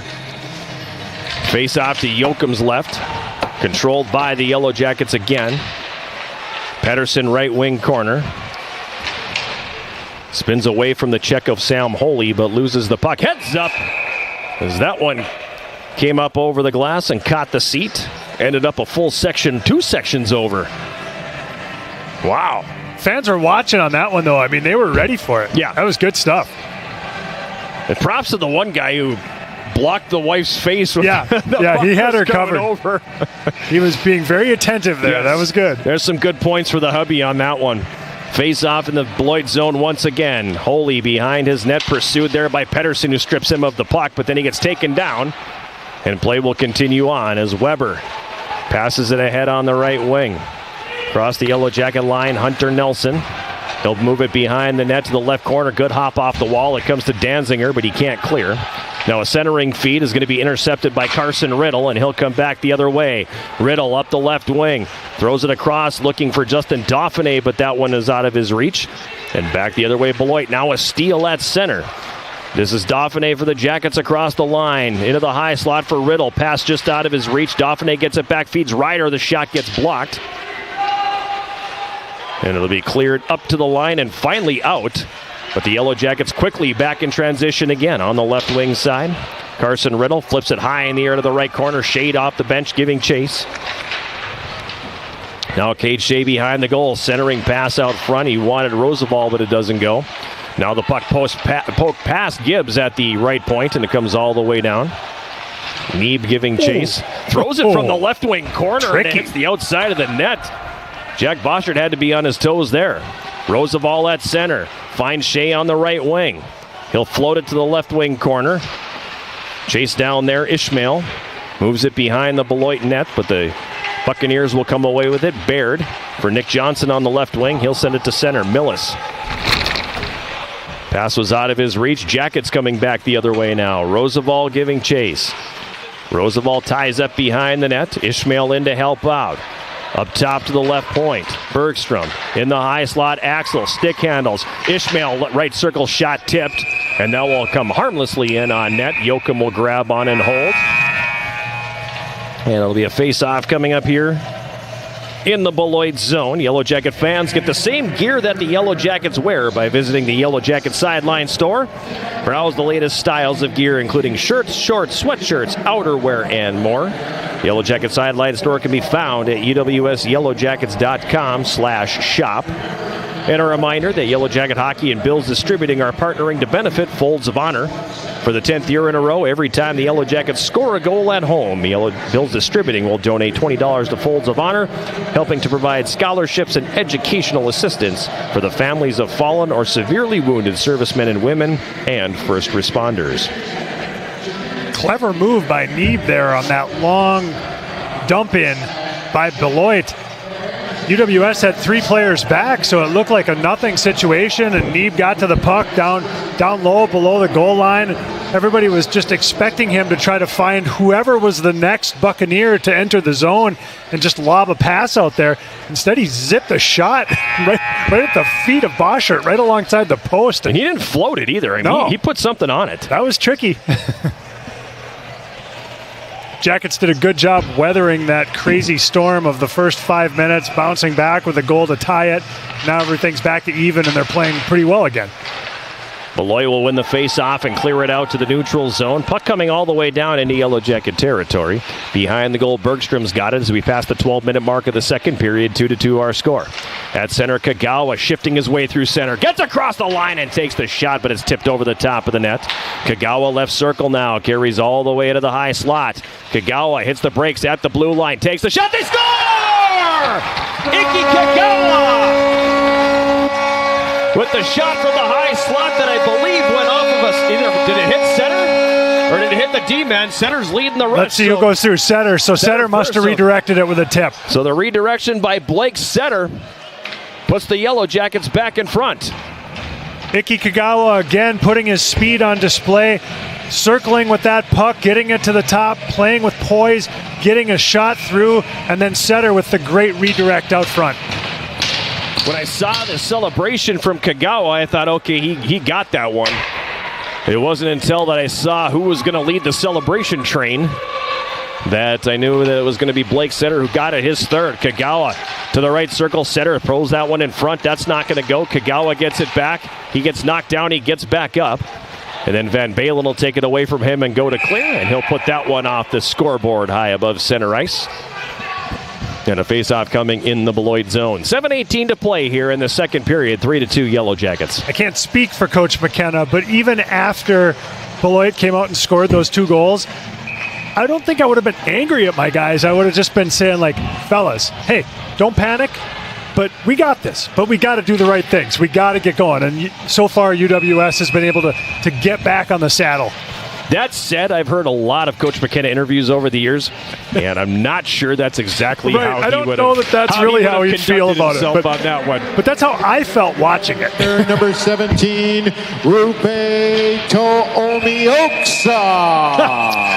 Rupe's on the bench thinking, no, that wasn't me. That's that is clearly not right. I'm not even sure if Rupe was on the ice for that. He's not. I mean. He is now, but I don't know if he was for the goal. He wasn't then. Yeah, and I think on that goal. I mean, they don't even let you put that into the system if they're not on the ice. So, like you mentioned, the way Kagawa celebrated, I'm not sure if he saw what happened to the puck other than that it went in after he released it. That's why I thought maybe it went off of a defender. Right. From his angle, he probably didn't see how it got in, just that it did. Well, and Blake Sutter didn't exactly celebrate like a guy who scored the goal either. Right. So nobody wanted it. Team goal, but they're back in front, and that's all that matters here. Jackets win the faceoff. Brennan off the left wing boards, and it's going to be dumped in hard by Tuomioksa. Behind the net now.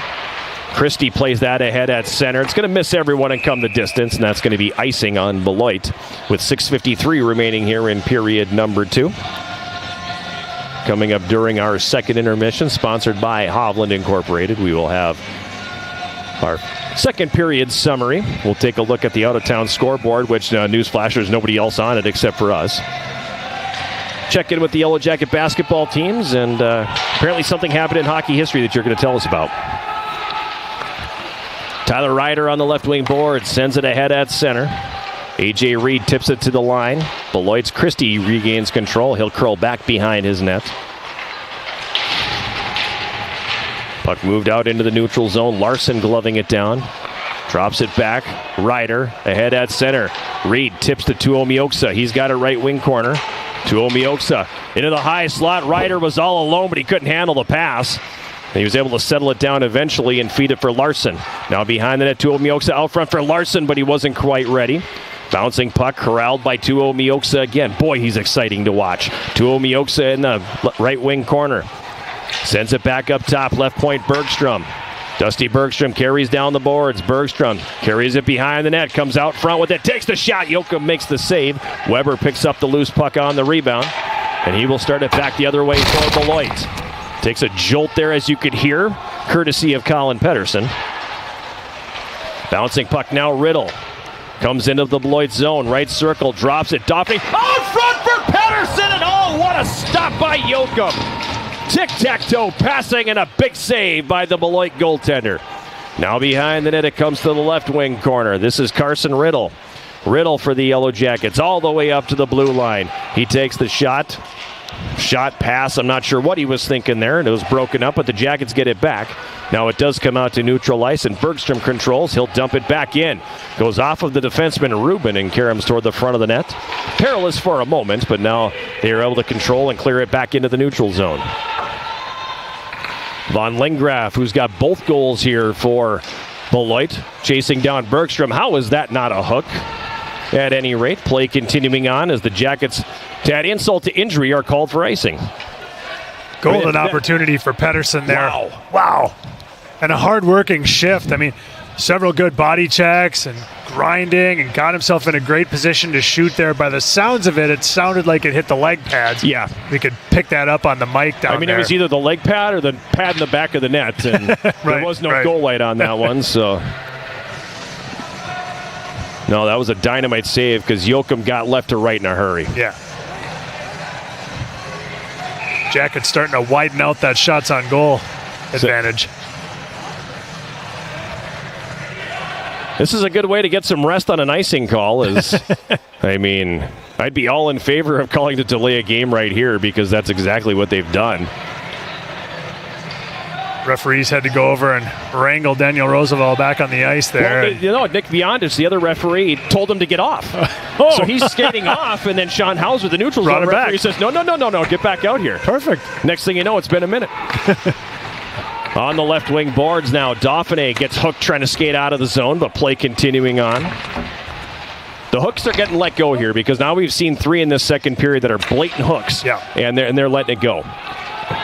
Behind the net, Brennan around the left wing side. Roosevelt dropped it back for Dauphiné, who overskated it, but now Roosevelt gets it back. He'll go off the glass. And that's going to come all the way down, and that will once again be an icing call. After that little exchange, off the glass and out was just fine at that point. Yeah. Yep. Jackets will get a chance to change up who they want to change from that unit, although Daniel Roosevelt stays out there. No, they won't. They iced it. I thought I saw 2 new players come over the boards there. Nope. I think they tried. Okay. But no. At any rate, Adams has it, right circle, carries into the high slot, a long shot, stick save by Boschert.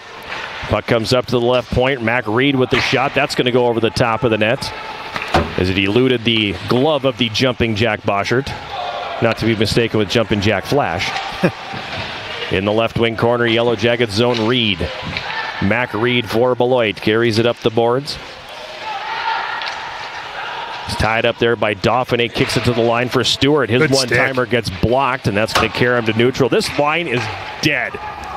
They've been on the ice for about 2.5 minutes, and they cannot wait to get on the ice or get off the ice, and finally they're going to get that opportunity as that puck zips into the Yellow Jacket bench.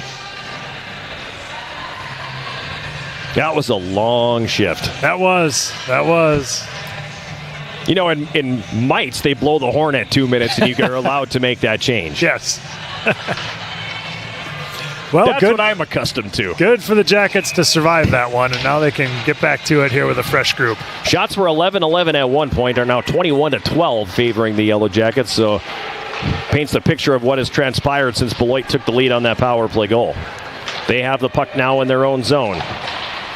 Solig on the right wing. That pass broken up. Jackets back the other way. Roosevelt had a step, but couldn't quite get to that puck in time, and Baird poked it away. Now at the right point, Gibbs takes the shot, and that will be tipped and go up over the glass and out of play. I thought we might see the Kagawa group for this offensive zone faceoff, and indeed we will. It'll be to the left of Andrew Yoakum. 18 saves for him thus far. Jackets controlling it at the right point. Jordan Gibbs sends that one down to the right corner. Kagawa changes direction on a dime and carries all the way up to the blue line. Now gives it for Austin Paul on the right wing.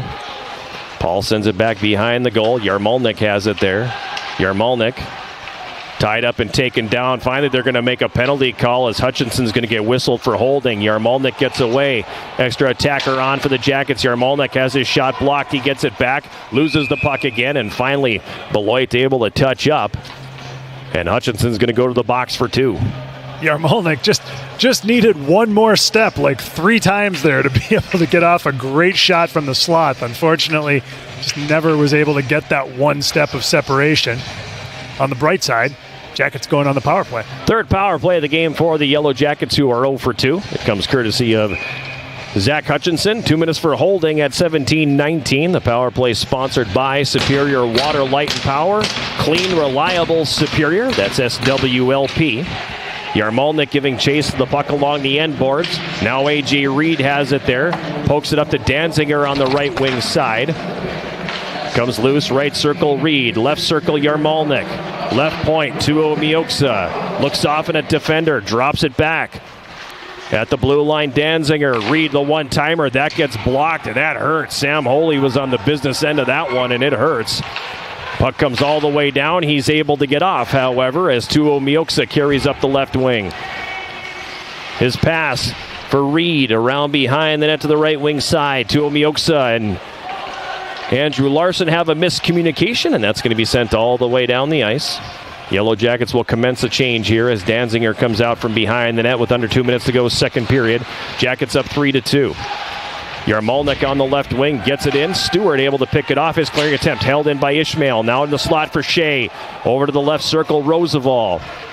Roosevelt for the Jackets gets run over. Ishmael comes out with the puck. Up top at the left point, Ryder. Over to the right point, Axel. Down in the right corner, Ishmael. Back up top for Axel. 45 to go in the power play. Axel circles around the net. Gives it in the left circle. This is Roosevelt. Up top to the left point, Axel. Roosevelt again, left circle. Behind the back pass for Axel. Over to Ryder in the right circle. Over to the left circle now for Roosevelt. Okay, we got the puck movement figured out. Let's get some shots here. Roosevelt loses the puck, but the Jackets regain control. On the left wing board, Roosevelt. Passes it up top for Axel. 15 to go in the power play. Ryder, top of the right circle. Roosevelt, right circle. His pass is going to be intercepted, and Mac Reed will come back the other way for Beloit and send it all the way down. So the Yellow Jackets putting on a perimeter passing clinic there during the power play, but will end up being 0 for 3. On the left wing, Ishmael. 40 seconds to go, second period. Ishmael up top. Ryder at the left point. Back for Ishmael. That one snuck out of the zone, and we're going to have an offside call on the Yellow Jackets. Just barely, but indeed the right call there. I don't love what I saw in that power play. No. I mean, there was a ton of puck movement. Yeah, that was good. But bodies weren't moving anywhere. Right. And it's really easy to defend that then. You could just stand in one spot and move your stick around. Right. So I don't like what I saw in that one. And I'm sure Coach will hear this and tell me that I'm wrong. And all right, so that's why I'm up here and he's on the bench. Well, part of it, too, is trying to figure out, okay, well, what exactly are they trying to set up? And we don't necessarily know that. But they didn't set up much there. Dauphiné left wing board. 15 to go in the second period. Gives it down low for Pettersson. Now behind the goal, Dauphiné again.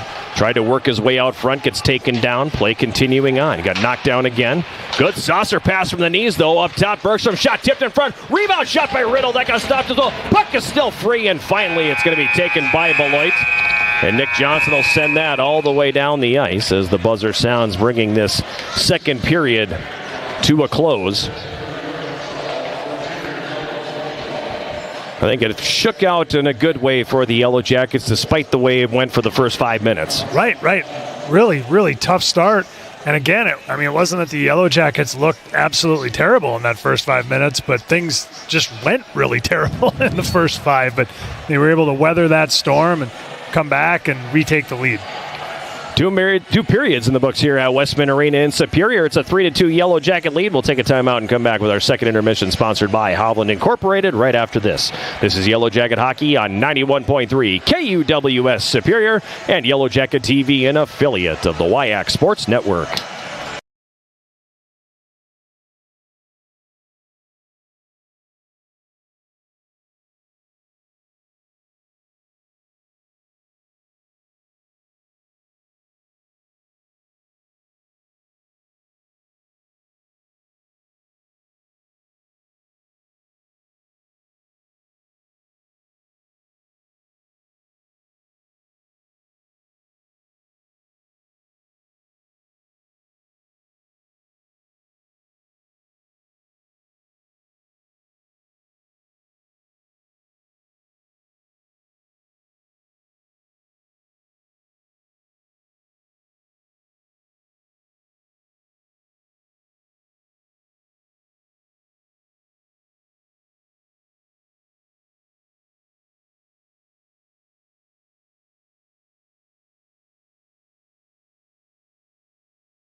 Here at Westman Arena, 40 minutes in the rearview mirror, and the Yellow Jackets have a 3-2 lead over Beloit after 2. It's our second intermission, sponsored by Hovland Incorporated, and it looked a little hairy there, Jason, for the first couple minutes of that second period. Yeah, strange start to the period. Just not good for UWS. Bad things happened, including a couple of goals for Beloit. And all of a sudden, what looked like a comfortable, positive evening turned into a deficit real quick. Yeah, the Jackets were up 1-0 after one.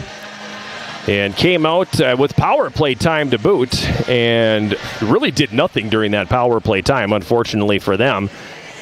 And allowed Beloit to kill off the penalty, draw a penalty, and then score.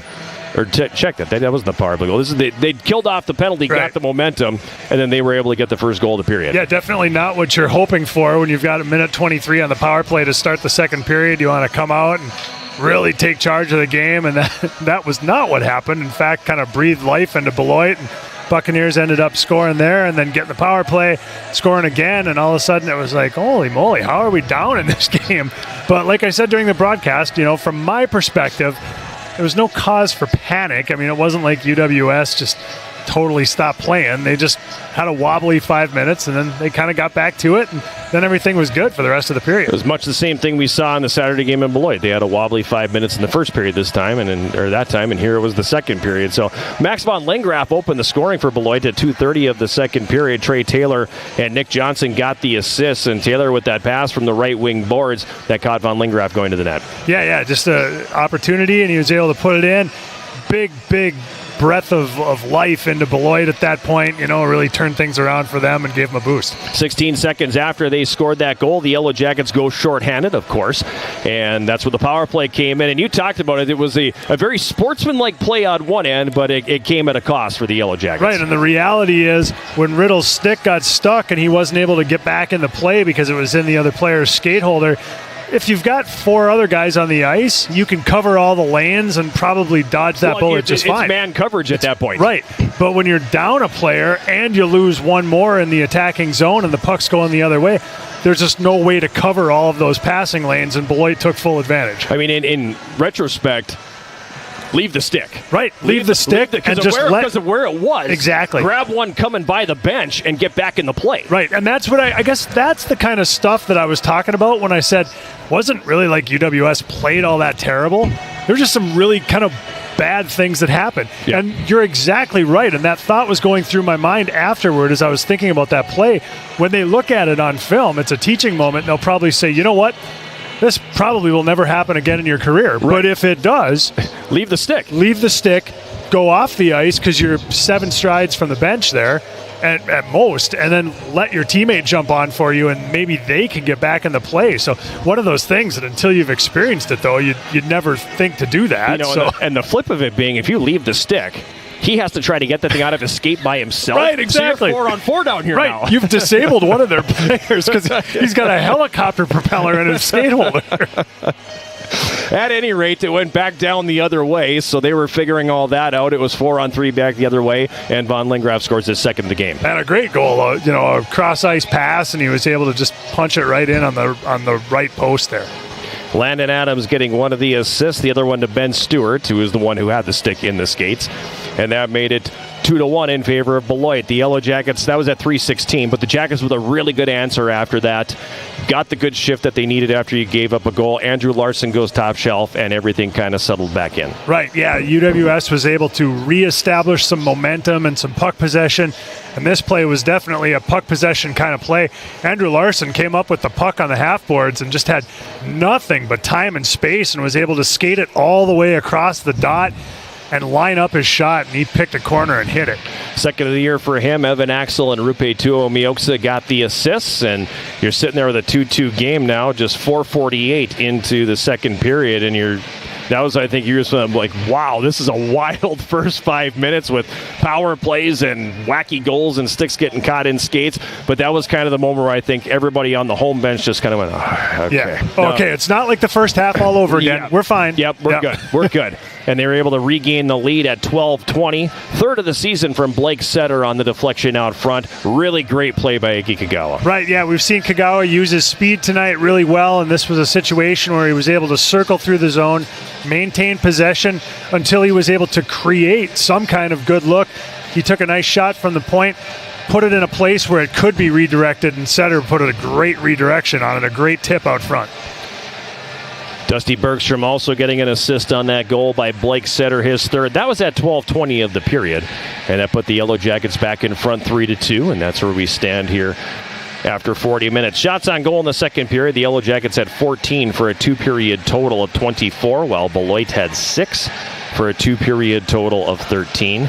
Penalties in the game so far. Each team has taken 4 penalties for 8 minutes. Beloit 1 for 3 on the power play. Yellow Jackets 0 for 3 on the power play, and I think more alarming, only 1 shot on net in there. Yeah, and what's really bothered me has been a few times when the guys at the point, the defensemen primarily, have had opportunities to take shots, and most of the time it's been with traffic out front, and they've passed up the shots. Now, again, like we talked about, we're not necessarily in the locker room. We don't know what they've been told to look for, but from our perspective up here in the booth, those look like pretty good shots, and I'd like to see them, if they continue to get power plays, maybe mix in some more of those shots from the point instead of passing them up and ending up just passing the puck around the perimeter for the entire power play. Jack Boschert so far in the game with 11 saves. I think he'd probably prefer to have 13 saves on 13 shots, but he's can't really fault him on the 2 goals that he gave up, and there was times in this second period, just like in the first period, where he had to be there, and he was. Right, yeah, made the saves for the most part that they needed to make, and particularly on the second Beloit goal, I mean, nothing you can do there. It's an odd man rush, and the guy makes a great cross-ice pass, and basically, I mean, I'm no goaltender, but I'm assuming you're just sliding across hoping it hits you at that point, because if he doesn't hit you with that puck, there's really no way to stop it. Right, so he's had 11 saves for him so far. At the other end, Andrew Yoakum has been pretty darn good for Beloit. He's a good goaltender. He's made some stops tonight, especially on the Colin Pettersson shot in the second period. Yeah, definitely. That's one of the best saves we've seen this season, and it's very much exactly what you said during the pregame show. He's a player that's got a high goals against average, but also has a pretty high saves percentage. He faces a lot of shots. He makes a lot of saves, and that's been the case tonight. Jackets up 3-2 after 2. We'll take a break and come back with more of our second intermission, sponsored by Hovland Incorporated, right after this. This is Yellow Jacket Hockey on 91.3 KUWS Superior and Yellow Jacket TV, an affiliate of the WIAC Sports Network.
We're back here at Westman Arena, 6.5 minutes away from the start of the third period. Yellow Jackets leading Beloit 3-2, courtesy of goals by Cade Shea, his fourth, Andrew Larson, his second, and Blake Setter, his third. Shots 24-13, favoring the Yellow Jackets. Elsewhere this evening, Yellow Jacket women's basketball team opening UMAC play with an 83-60 win over North Central. Charlotte Firstel leading the Yellow Jackets with a double-double, 18 points and 11 rebounds. They also got 15 points from Maddie Rio and 10 points from Mackenzie Lesha. On the men's side, that game has about 9 minutes to go in the second half, and North Central with a 63-54 lead over the Yellow Jackets. Landon Tomer, I think, has posted his fourth consecutive double-double, 15 points and 14 rebounds for him. So the reigning UMAC player of the week is having himself an evening down in Minneapolis, but needs a few of his teammates to come along for the ride here as the Jackets trail by 9 with 8.5 minutes to go in the second half. I always forget who's in quarters and who's in halves and all that stuff because we can't just have it the same. Right. You know, one's got to be halves, that's the men, and one has to be quarters, that's the women. So, at any rate, you've got something fun, right? Oh, buckle up. We're going to make some cosmic connections tonight. All right, we're going back 93 years to January 7th, 1933. It's a radio story, so fitting for a couple guys like you and I. Yeah, I like that. It was on this date that the first ever coast-to-coast hockey broadcast happened, courtesy of the Canadian Broadcasting Commission, predecessor to the CBC. Up to that point, hockey broadcasts were limited to regional audiences, but on this January 7th, 1933, the Broadcasting Commission connected 20 stations across Canada, bringing hockey into homes from the Atlantic all the way to the Pacific for the very first time. The game itself matched Detroit and Toronto at Maple Leaf Gardens, with Foster Hewitt on the call. This set the foundation for what would become Hockey Night in Canada, a Saturday night institution. Interesting. So tonight, 93 years later to the day, we're building on that first coast-to-coast hockey broadcast, calling a game that can be heard not just coast to coast, but around the world. Worldwide. Thanks to the internet. However, if you think that's where the connection ends, you'd be mistaken. Detroit cruised past the Maple Leafs 6-1 in that historic first coast-to-coast broadcast. The Red Wings' sixth goal was scored by 26-year-old Herbie Lewis.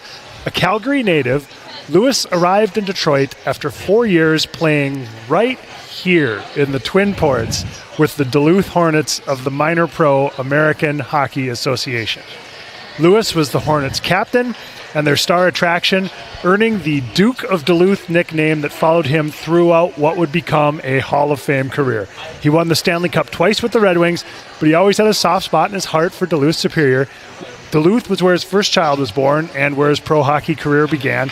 In fact, he'd occasionally come back to Duluth in the summertime to play in the annual golf tournaments that were held at Northland Country Club and at Ridgeview. In 1939, 6 years after scoring in the first coast-to-coast hockey broadcast, the Duke of Duluth returned home again, this time as a lecturer at the Duluth State Teachers College Hockey Coaching Clinic. Wow. On this night in hockey history. Wow. There's a lot to unpack there. We've got 2 minutes and 45 seconds to do it. There's a ton to unpack there. Holy cow. Okay, Herbie Lewis, that's fantastic. That's a great find. Thank you. You know, I'm not going to ask you how you do it because magicians should not reveal their tricks, but wow. Okay, so we got a Duluth Hornet reference, you know, and... let's start here. Do you have very early memories of listening to hockey on the radio? Because I do. Yes. I can remember my parents... It's why I do this. ...going to their friend's house when I was a very little boy, probably like 4 years old.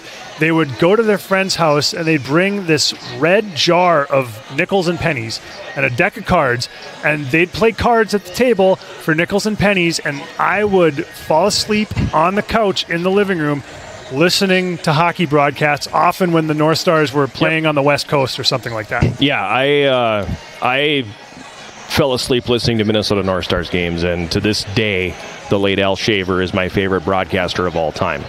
And my parents, to their credit, let me do it. You know, I had a clock radio. They let me turn the thing on. They let me. Sometimes I would remember to set the little snooze thing after an hour. Sometimes I wouldn't, but they just let it happen. They let me sit there and lay in bed and listen to the Minnesota North Stars play as I got a little older and figure things out. You heard UMD a little bit. If you were able to get in 610 KDAL on the AM dial, you were able to hear Marsh Nelson calling UMD hockey back then. If it was summertime, I was listening to Herb Carneal and the Twins. So I always had sports going on the radio as I was falling asleep. So yes, very, very vivid memories of all of that. And part of the reason to this day that I do what I do is because I listened to Al Shaver all those years. Right. I can remember very, very vividly listening to a North Stars Canucks game. I remember hearing about Tony Tanti and some of these names from my childhood that I remember. Another interesting thing I remember about hockey on the radio in particular growing up in northern Minnesota was, and I'm no like radio engineer, but the colder temperatures would allow us to be able to bring in sometimes radio signals from farther away. I can remember one time accidentally dialing in an Oshawa Generals game on the radio from northern Minnesota. Yep. And I mean, it just, especially growing up when we did, before there was like the internet and stuff, it was like so exotic to be able to touch that part of the hockey universe with a radio at night. Well, and sometimes you'd get, like, some of those AM stations are absolute powerhouses. I mean, they had huge signals, and that's a reason why in this area of the country you have so many St. Louis Cardinals fans, because they were able to hear Harry Carey and Jack Buck on the AM dial, bringing that sound on that powerful signal all over the country. Meanwhile, back to live action here. The puck is in the Beloit zone, right wing corner. Reed played it up to the blue line, but it's going to be picked off there. Now Stewart back the other way. He pulls up just inside the Yellow Jacket blue line. Throws the puck deep. Evan Axel breaks it up behind the net now, and Dusty Bergstrom will send it back the other direction. Ahead for A.J. Reed. He's one-on-one with Mac Reed. Feeds it up front for Tuoviosa. And a huge save by Andrew Yoakum as he again this time went right to left, and Rupe gets robbed. Great pass from Reed to Rupe, and another fantastic save by Yoakum. Wow. Really great save. He got over in a hurry, too, and Rupe got credit for one earlier that he wasn't even on the ice for, and then that one kind of got stolen away from him. On the left wing, Ishmael. Down low for Cade Shea, who gets away from a check. Now Roosevelt comes out of the right wing corner. Feeds down low behind the net, Shea.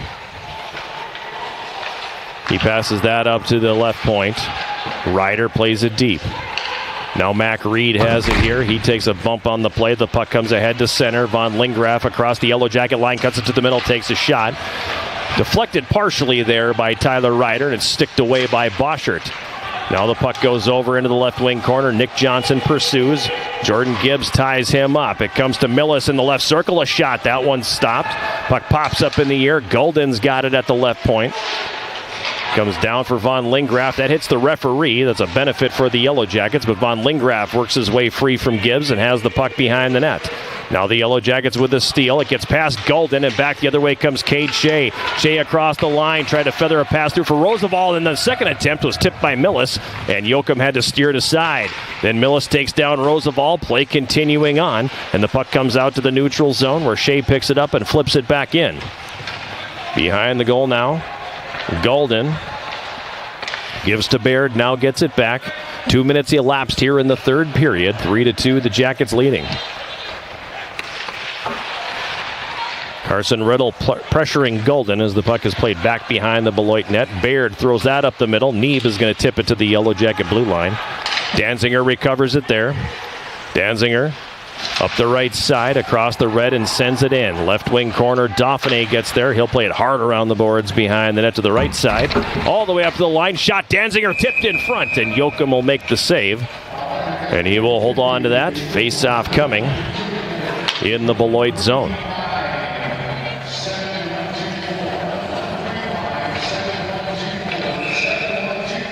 Oshawa Generals, huh? And there's times where I've picked up like a Colorado Avalanche game. I've heard Pittsburgh in this area before, Detroit. But it was an oddity. Yeah, that really is. Puck comes up to the left point. The shot by Bergstrom, and that one's going to miss wide. Now it's played back behind the net for Austin Paul. Paul sends that one up the left side. Bergstrom back down to the corner for Yaremolnik. He throws that into the slot. Picked off by Solis. And he'll send it back, Solig, and he'll send it back the other way. And that puck's going to come in toward the goal. Swallowed up by Boschert, and we'll get a face-off coming. Boschert did a nice job of cutting down the angle there. Didn't leave anything for the shooter to see. 17:04 to go here in this third period. You've got me waxing nostalgic now about listening to Al Shaver and the North Stars calls. I can vividly remember, I think by 1983 roughly, hearing the North Stars 15-2 win over the then Winnipeg Jets. Oh, wow. Yeah, that's memorable. Yeah. That's 15. Can you imagine that today? 15-2. I'd have to go back and look up the date on that. But yeah, 15-2.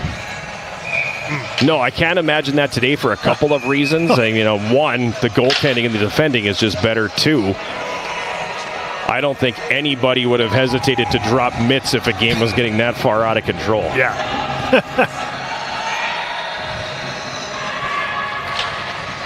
Beloit wins the face-off. Right point. Christie is shot, and that's going to be gloved and held on to by Jack Boschert.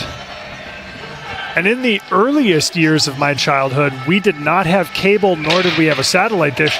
So really, for me, the radio was the only way I could experience hockey at first. November 11th, 1981. Ah, yes.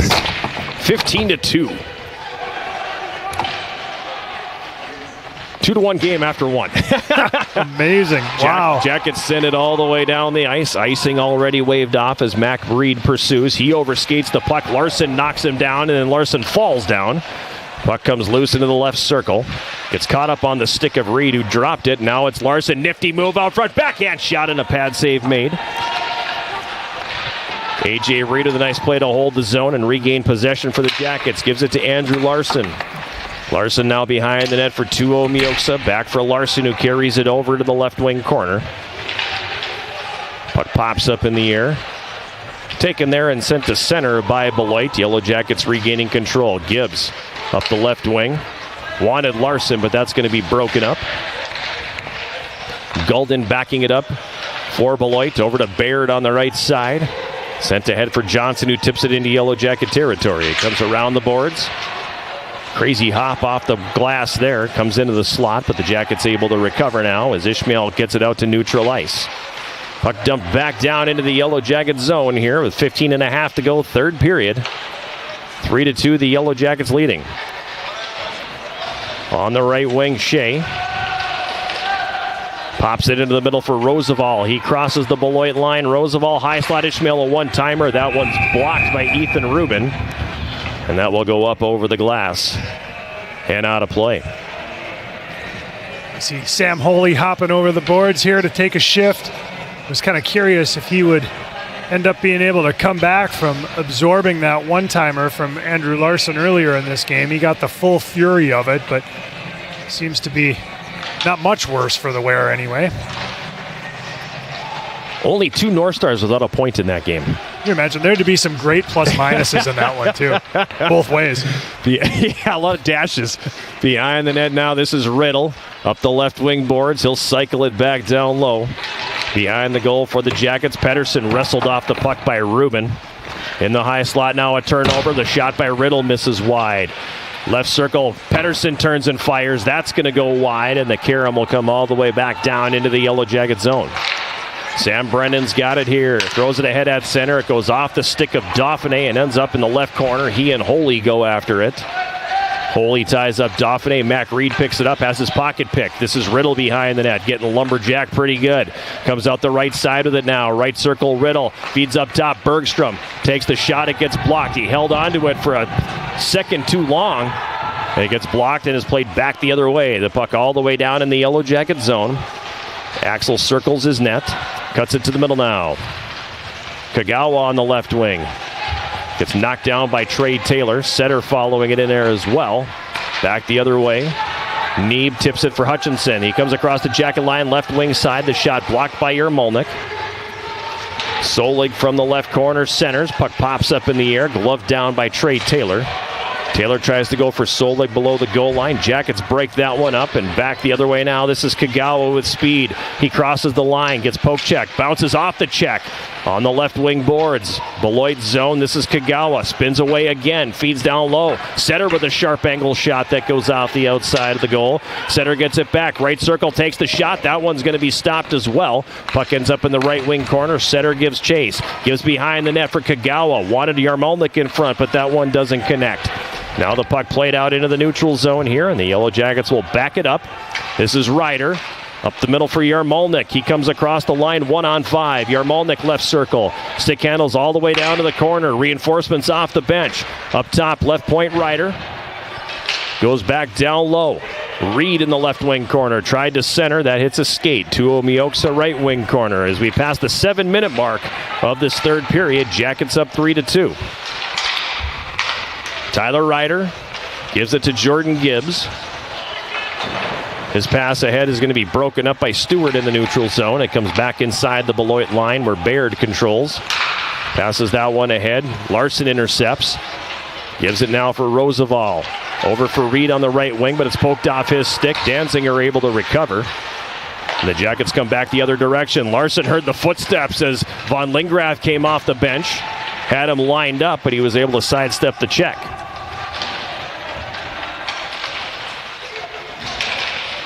At the Yellow Jacket blue line, Von Lingrath up the right wing. Pokes it into the corner. Danziger chases it down, then turns it over. Adams on the left wing, poked off his stick by Cade Shea, and the puck comes out to neutral ice. Long stretch here without a stoppage in play as the puck is back down in the Beloit zone. Now a turnover. Shea on the left wing boards, throws it over to Ishmael right circle. He'll curl it back, carries it into the high slot, sends a pass to the left wing corner.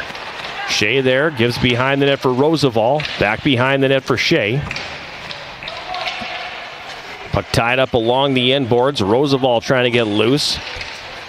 Finally the puck picked up by Christie, and then he turns it over. Ishmael has it right circle. And we're going to get a whistle here as I have a hunch that... I think Roosevelt and his counterpart were attached by the mask right there. And that's one where you have to stop it. Right. Yeah. They were stuck together, face to face. A very intimate moment there.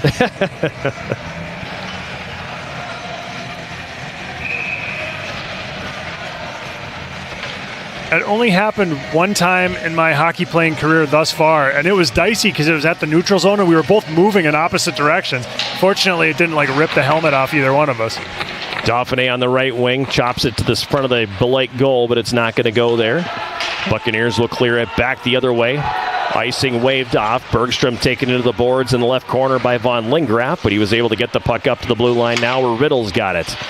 Riddle's pass for Pettersson blocked. Second attempt just out of the reach of Pettersson. Out of the goal, Yoakum. Gives it for Trey Taylor. His pass hits the referee. That worked out better for them as he was able to get it back and play it out to neutral ice. At the red line, Gibbs. Ahead now, Dauphiné. Justin Dauphiné down into the right wing corner as we pass the 9-minute mark of the third period. Shots 27-18 Yellow Jackets, and they lead 3-2. Dauphiné gets away from the check. Wanted to go up to the left point with that puck, but back the other way is going to be Hunter Nelson, and then we're going to get a stoppage in play as that one catches somebody on the Yellow Jacket bench. Neutral zone faceoff coming. Closing in on the halfway mark in this period, and it's been a pretty solid one for UWS so far. Haven't been able to extend the score, but haven't really surrendered a lot of quality scoring chances either. No, despite the fact that they've got 5 shots on net this period for Beloit, Jackets have been able to dial down the quality of those opportunities. Behind the net now, Ryder throws that ahead of center. It's going to come all the way down, and that's going to be icing. So what do you got there? You got a +5 for anybody? Anybody? Kurt Giles and Craig Hartsburg each a +5 in the game. Oh, that's good stuff. And a UMD connection with Kurt Giles. Dino Cicerelli had a 5-point game. Brad Palmer, a 4-point game. Nice. Yeah, the only 2 North Stars without a point, Freddie Barrett and the late Bill Nyrop. 7-point game for Bobby Smith. Oh, my. 4 goals and 3 assists. What a night. 7-point game. Wow. 3 of his 4 goals coming on the power play. Yeah, there you go. We'll look at the other side of the box score in a moment here as the puck is behind the Yellow Jacket net. On the left wing, Kagawa. Into the middle now for Ryder. Over for Gibbs. He crosses the Beloit line. Gibbs right circle. Takes a shot. Stick save. Yoakum. Rebound is there. They go to clear. Gibbs is going to hold. Now it's Austin Paul. He's got it left circle. Paul for the Yellow Jackets. All the way up to the blue line. Now down the half board for Kagawa. Into the slot. Ryder. Back to Paul. Takes the shot. Yoakum the save. Rebound there again. Jackets unable to get a stick on it. Kagawa. Up top to the left point for Ryder. He walks it, takes the shot. Yoakum the save. Rebound picked up left side again by Paul. He cycles it down low. Yarmolnik giving chase. Baird leaning on him. It comes over to the right corner for Paul. Up to Danziger right point. Now for Brennan. Takes the wrist shot that gets through, and a glove save is made by Yoakum. He's going to hang on to that. This fourth line for UWS has been an absolute possession machine in this game. And a part of it goes back to what you said earlier. With Iki Kagawa, it's not just a matter of his straight line speed. His ability to do the tight turn, make a play, don't ever give the puck away is like exceptional. He's so good on his edges, and he can just cut back and forth and keep pucks alive. And his line mates are working so hard for him, and the defenders are doing a good job pinching when they need to. Just been fantastic possession by that fourth line so many times tonight. I feel like, too, he could be like, he could have the puck for an entire 5-minute overtime in 3-on-3 yes. with that much room. Yes. His only enemy would be just getting tired. Just time, yes. Yeah.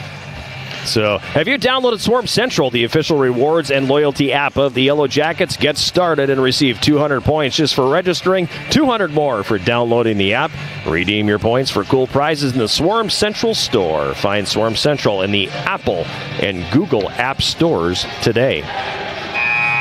On the other side of the box score that we've been talking about for half a period now, Norm DuPont for Winnipeg was a -5. Oh. Paul McLean, former NHL coach, a -5.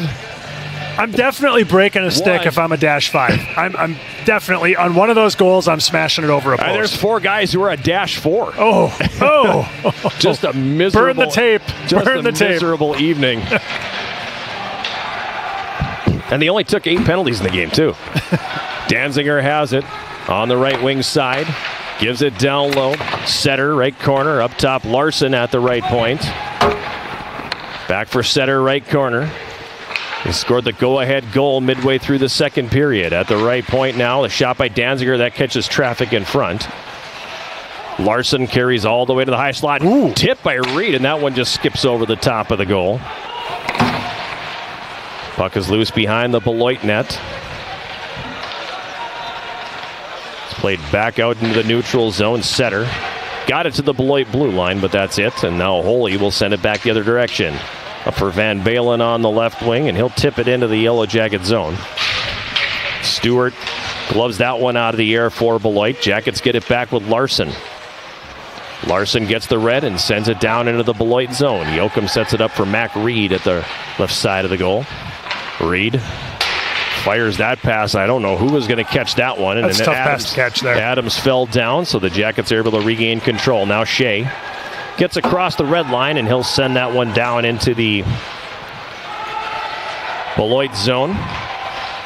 At the right point, this is Axel, down into the right corner. Off the stick of Roosevelt. Trey Taylor gets it back. His clearing attempt held in. Puck is going to be driven back down low behind the net. Mac Reed's got it here for Beloit as we pass the 12-minute mark of the third period. 3-2, the Yellow Jackets in front.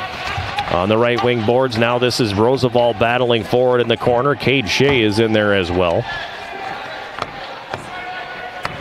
They keep digging away and digging away. Reed is in there.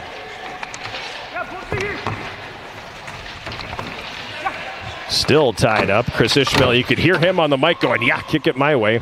It comes up to the right point. Axel to Bergstrom, back to Axel now. He goes all the way to the left side, drops it up left point. Shot tipped in front by Shea, and that's just going to miss wide. Ishmael holds it in at the right point. Tried to send a pass across looking for Bergstrom, but that was blocked. Instead, he'll just take it from the blue line and flip it back in. Now Reed's got it here for Beloit. That pass goes off the stick of Ishmael. He stays with it and dumps it into Yellow Jacket territory. Bergstrom That pass is going to be behind Colin Pettersson and come all the way down, and it'll be an icing call on the Yellow Jackets. All right, I feel we can't talk about this game and not mention the goaltending situation for Winnipeg. That's where I was going to go. This is going to be the last I'll talk about Okay. it here. Is, poor Doug Sotart, who got the start in net for Winnipeg and was left in for all 15. Are you serious? He played the entire night. Doug Sotart gave up 15 goals on 51 shots. Oh, well, at least it was an avalanche of shots, but still, 15 goals is 15 goals. I can't imagine what the situation was that would cause a coach to leave a guy in the game to absorb 15. Von Lingrath gets it into the front of the net and then has his shot stopped in front. Golden at the left point, over to Barrett at the right point. That's going to go off a skate and come back out into the neutral zone. Behind the Yellow Jacket net now. This is Gibbs ahead on the right wing. Pettersson gets knocked down by Sam Holy. That one looks like it hurt a little bit. Pettersson slow getting back up. I cringe every time he's slow getting up. Riddle in the left wing corner. Holy takes him into the boards.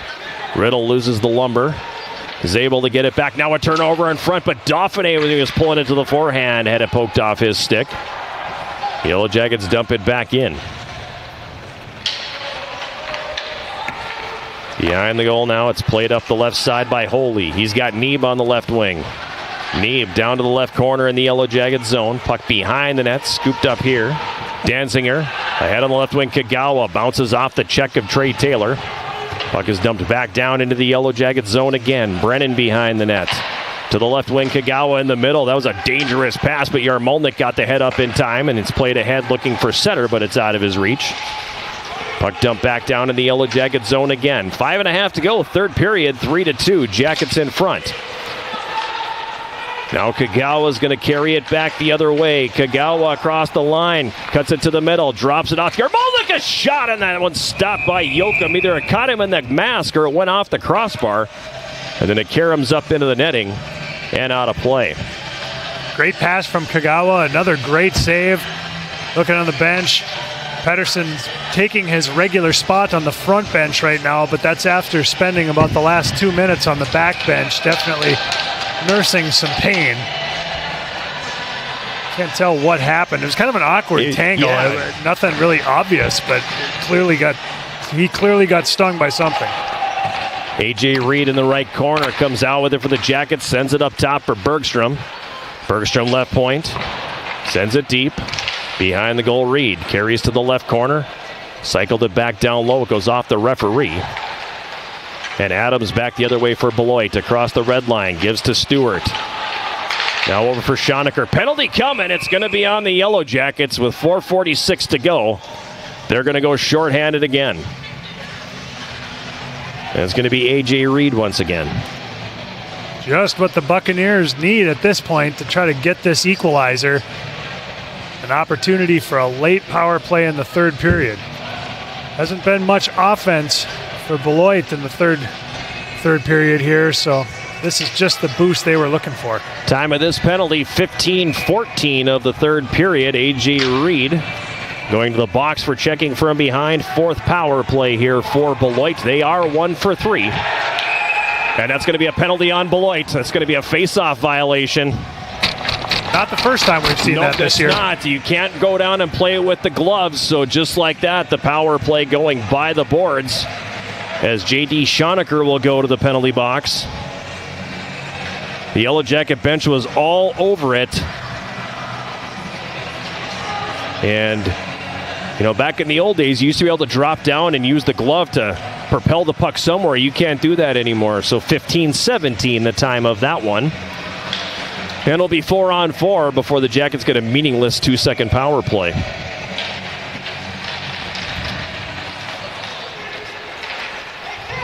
Puck played out into the neutral zone here. Danziger for the Jackets over to the left side. Ryder. His pass intended for Roosevelt comes all the way down, and that's going to be icing.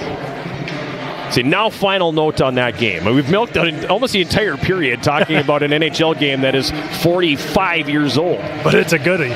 So Doug Sotart gets lit up for 15 and plays the full 60 minutes. finishes with 36 saves. So the North Stars had 51 shots on goal. Winnipeg had 42.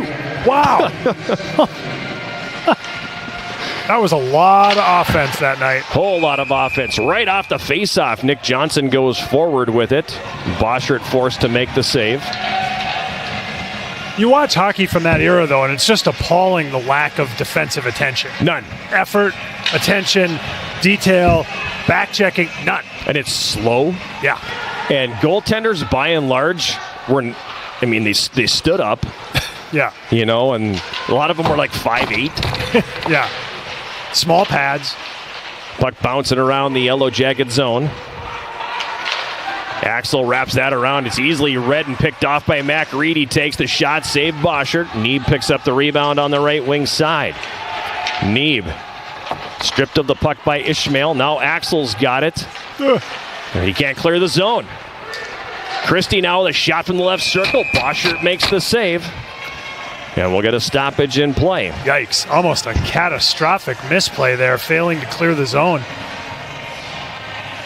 I mean, you got to get that puck out there. Yeah. You can't dangle with it near the blue line. You got to make the smart play, the safe play. And Roosevelt was reading breakaway on that, so he's looping behind the D, and now you got numbers back the other way. 3:53 to go. Face-off controlled by Beloit. Rubin rifles it down into the left corner. It gets away from Von Lingraff there. Now Sam Brennan for the Yellow Jackets. His stick breaks as he was trying to make the pass out of the zone. It's turned over, and the save is made. Meanwhile, Kagawa picks up the puck and comes back the other way.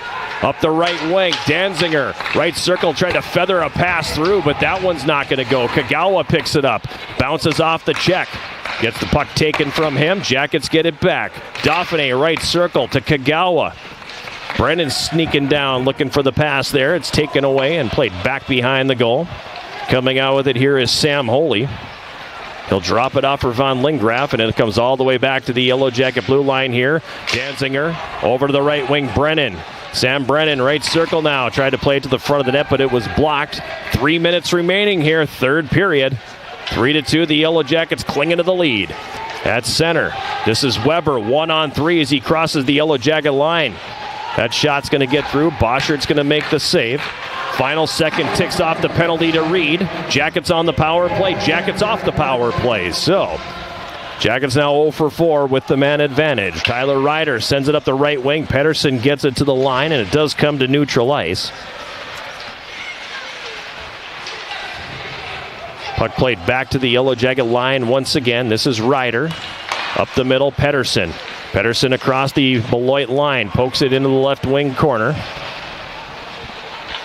Leaves it behind the net for Setter. Setter now behind the goal. Riddle, he's got it left corner. Tried to bank it off the side of the net. Did, but it didn't come out front. Pedersen's got it now.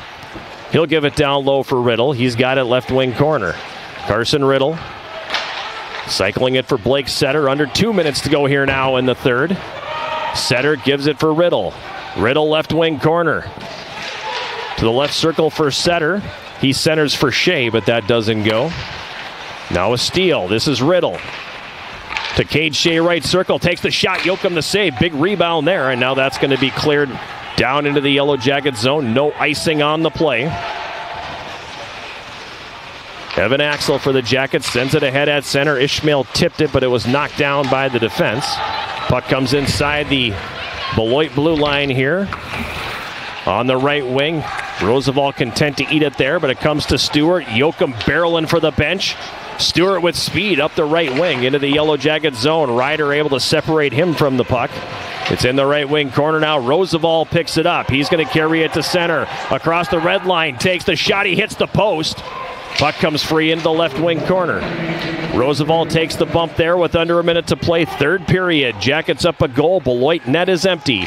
Stewart now for the Buccaneers. Starts it ahead on the left wing. Tipped ahead by Von Lingraff. It comes into the Yellow Jacket zone. Von Lingraff plays it to the right corner. Mac Reed has it there. Up to the blue line. That's going to be flipped past Solig at the blue, and that's going to come all the way back down into Beloit territory. Solig behind his net. Over for Reed. Tips it for Trey Taylor. 30 seconds remaining in the third. Taylor flips it in. Comes down left wing corner. And we're going to get a stoppage.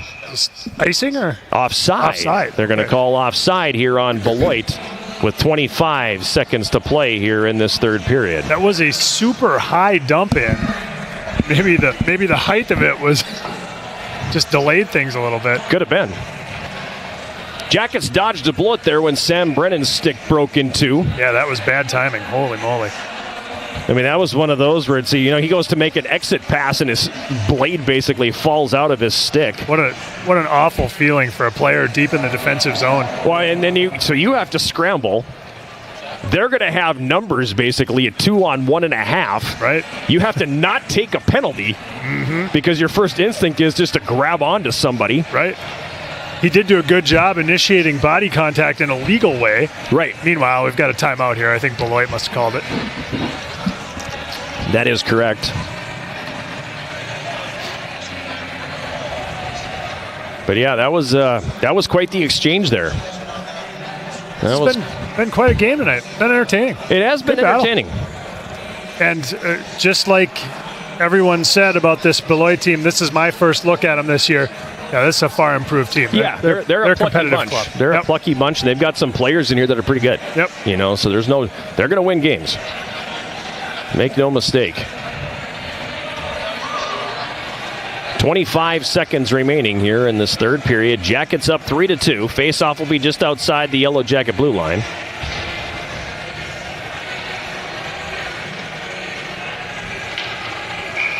Jackets with a sizable advantage in face-offs right now, and here's one of those key ones we talked about. Carson Riddle will be in to do the honors against Caden Millis. He drives it forward, Riddle does. Stewart inside his own line, 20 seconds to go. Sends it ahead at center. Millis tips it in. It goes to the left wing corner. Axel goes there and tries to eat it along the wall. 10 seconds to play now. This is Adams on the left wing board. Up top, Stewart at the left point. Takes the shot. It's blocked by Pedersen. Stewart gets it back. Pedersen takes it away from him. Now Adams has it. Left circle. Takes the shot. That's going to get blocked. As the buzzer sounds, bringing this one to a close. So the Yellow Jackets are able to hang on here. I feel weird saying hang on because they had such long stretches of possession and a play in the offensive zone. But at the end of the day, they hung on for the 3-2 win. Right, yeah, had to finish it off in that last couple minutes with Beloit playing with an extra attacker and managed to get a key W here to extend a winning streak and get the second half off to a good start. First time this season, the Yellow Jackets have won 3 consecutive games, and it's a good way to start off 2026. A 3-2 win at home over Beloit. We'll take a timeout, and we will come back with the post-game show sponsored by Synovus Energy and the Superior Refinery. That'll be coming up right after this break. This is Yellow Jacket Hockey on 91.3 KUWS Superior and Yellow Jacket TV, an affiliate of the WIAC Sports Network.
At Westman Arena, it's the post-game show sponsored by Synovus Energy and the Superior Refinery, and it comes following a 3-2 win for the Yellow Jackets here tonight at Westman Arena over the Beloit College Buccaneers. I am John Garver. He is Jason Rowan, and this was this is one of those, that I think the Jackets needed to have, and it wasn't necessarily the prettiest effort, but at the end of the day, they got a win they needed to have. They got 2026 started off the right way, and hopefully this is something to build off of.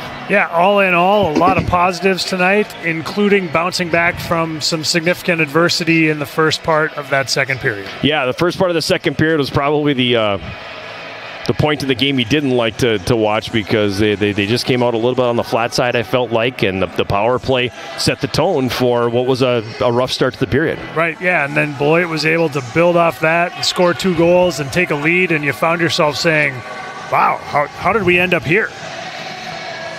I was looking down at the bench to see if Mouse was making his way up here, and Brian Meisner is going to come up and give us a few things, so get some insights from him as well, but we can kill some time until he gets up here. We won't jump into the post-game summary just yet, but you talked about your keys to the game, and one of the big ones was face-offs, and the Jackets, you mentioned, they did have a decisive advantage in face-offs, 39-27 here tonight, and especially in the third period, they were pretty good in the circle. Yeah, they did a nice job tonight. I don't know, but probably the most lopsided face-off advantage they've had, or at least among them this season. I would hazard a guess that's probably the case. Yeah, and that last one, even though they did not get credit for winning that draw, I mean, they essentially, Riddle did what he wanted to do. He pushed it the length of the ice, so it took him an extra 8 to 10 seconds to be able to retrieve it. So, yeah, a good night in the face-off circle for the Yellow Jackets tonight. They definitely took care of business in that particular category. And this is again, they got 3 games in 4 days here, and you don't get that a lot in college hockey. So this is the first day, and they're off tomorrow, and then they got Friday and Saturday. So it was really important for them to get this win here, and this wasn't a non-conference game, even though this is a new team you're not used to. This is 3 more points, so now they've got some separation on UW-Stevens Point. Right, and we're seeing sort of a weird scenario in the standings right now. Usually it's a total logjam all over, but like you mentioned in the pregame show, you got 2 teams that are kind of pulling away. I mean, yeah, you'd like to stay within shouting distance of them, but also you want to make sure you keep yourself clear of who's coming behind you. So, yeah, an important 3 points tonight. Yeah, Jackets are now 5 points clear of Stevens Point, who sits in 4th place, and they are 5 points behind UW Stout, who is sitting in 2nd place. So still so much to be decided, and it's going to be very, very interesting to see what transpires here as we get into the guts of the Wisconsin Intercollegiate Athletic Conference season. But Brian Meisner has joined us here in the booth, and Happy New Year, guys. A win is a win, right? A win is a win. Yeah. Well, I thought we played pretty well. We controlled much of the play, and after we got down, it was kind of a good wake-up call for us. And they made a heck of a play on that second goal, and got to give credit where credit's due. Their goalie played outstanding. So I don't know what the final shots were, but yeah, there were a lot. Final shot 32-22. 22. They got 22. Okay. But one of the things we talked about on that goal that you were just describing, that Beloit scored their second goal, it was really a weird scenario, because one of your penalty killers gets his stick stuck in the blade holder of the other player. And you might be able to withstand that when you have 4 or 5 guys on the ice. But when you don't, I mean, it ends up being a really dangerous situation, and it creates a passing lane that Beloit was able to exploit. Yeah. And John talked about it later. In retrospect, you probably use that as a coaching moment and say, you know what, if you ever encounter that again, leave the stick. Leave the stick and go for the change, right? Exactly, or get another stick. Or get the stick, because you're coming right by the bench and get back in the play, because that guy is harmless now. Exactly. As he's trying to get the stick out. Let him skate with the stick in his skate. Right. Yeah. It was great sportsmanship, though. Like both players, they were like really gentle on each other, but it ends up being a goal. So we talked about those 2 goals that Beloit scored, and kind of not a great first 5 minutes of the second period. Terrible. But from my perspective, I was up here thinking, if I was coaching this group, I wouldn't be super mad at them. I would just say, okay, guys, now it needs to change. Like, that 5 minutes, we can't keep going like that. Yeah. What was the mood of the coaching staff? Like, were you seeing a lot of mistakes in that first 5 minutes, or was it just kind of a weird 5 that didn't go well? It was more of a weird 5 that didn't go well. Their energy level, when they came out and had better energy level than us. We were on the power play, I think, right off the bat, and we didn't weren't coming out like we did in the first. And so what was interesting, we weren't upset on the bench. It was great. The guys are hopefully they're taking a step. Like after that game in Beloit our last game, we were down 3-1 after one. Again, our guys are not panicking, and it just felt like we're still confident. So the confidence was there. But yeah, it was a weird feeling on the bench. I want to ask about the power play. Because power play goes 0 for 4 tonight. One of those power plays was 22 seconds. One of those was 2 seconds. So, those are percentage killers there. Yeah. And without giving away state secrets here or anything, the power play that stuck out to me was the one late in the second period where I thought the puck movement was good, but it was very easy to defend because nobody was moving or anything. And what are you trying to accomplish? Scoring. No, that's a good question. I think for us, movement's huge. And if we're not moving, like that kind of... It's kind of like you talked about, I think, or Jason, you guys talked about early in the year. We're building up our ozone, but we're not getting any shots. We're not getting anything out of it. It's kind of the same thing with our power play. We're trying to not just throw it into the guy's glove, but at the same time, not turn away shots when they're there. And then if we're not moving around, well... like you said, we're very easy to defend. So I think we had 3 groups going tonight. To be honest with you, I thought maybe early. So I can't really remember the second period. That kind of got blocked it out completely already. Exactly. The first power play that we had in the second period, I just didn't think that we again had that life and that jump. And so I don't know, Garves. It's a hard one because. I don't think we played terrible, but we didn't really play great either on that power play. So I don't know. It's kind of blah.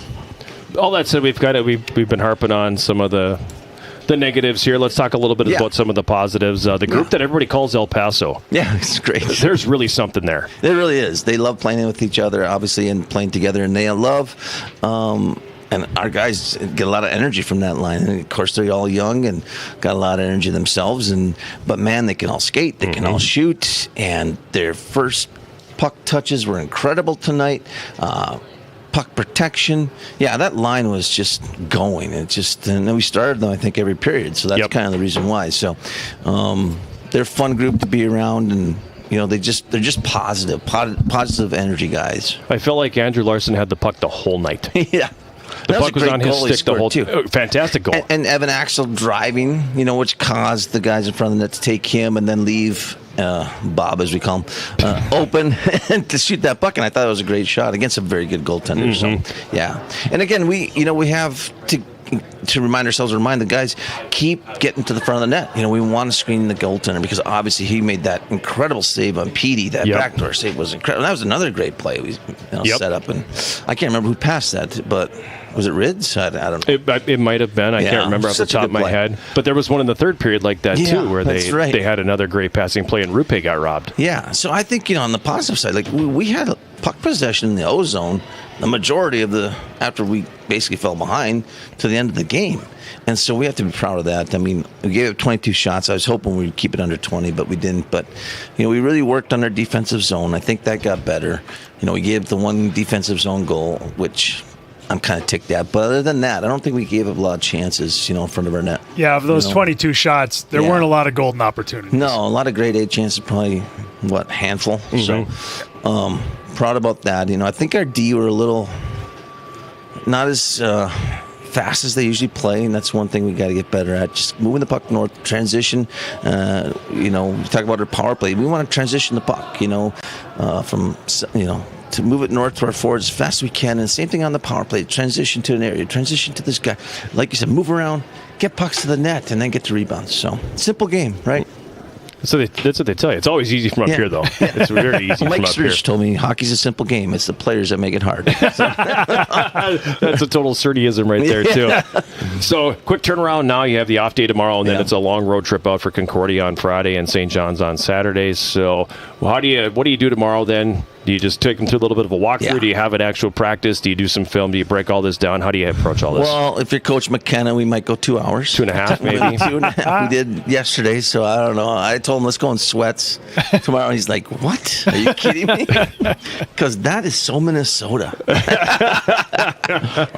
Okay, New York, king of the hockey hotbed. No, I'm just kidding.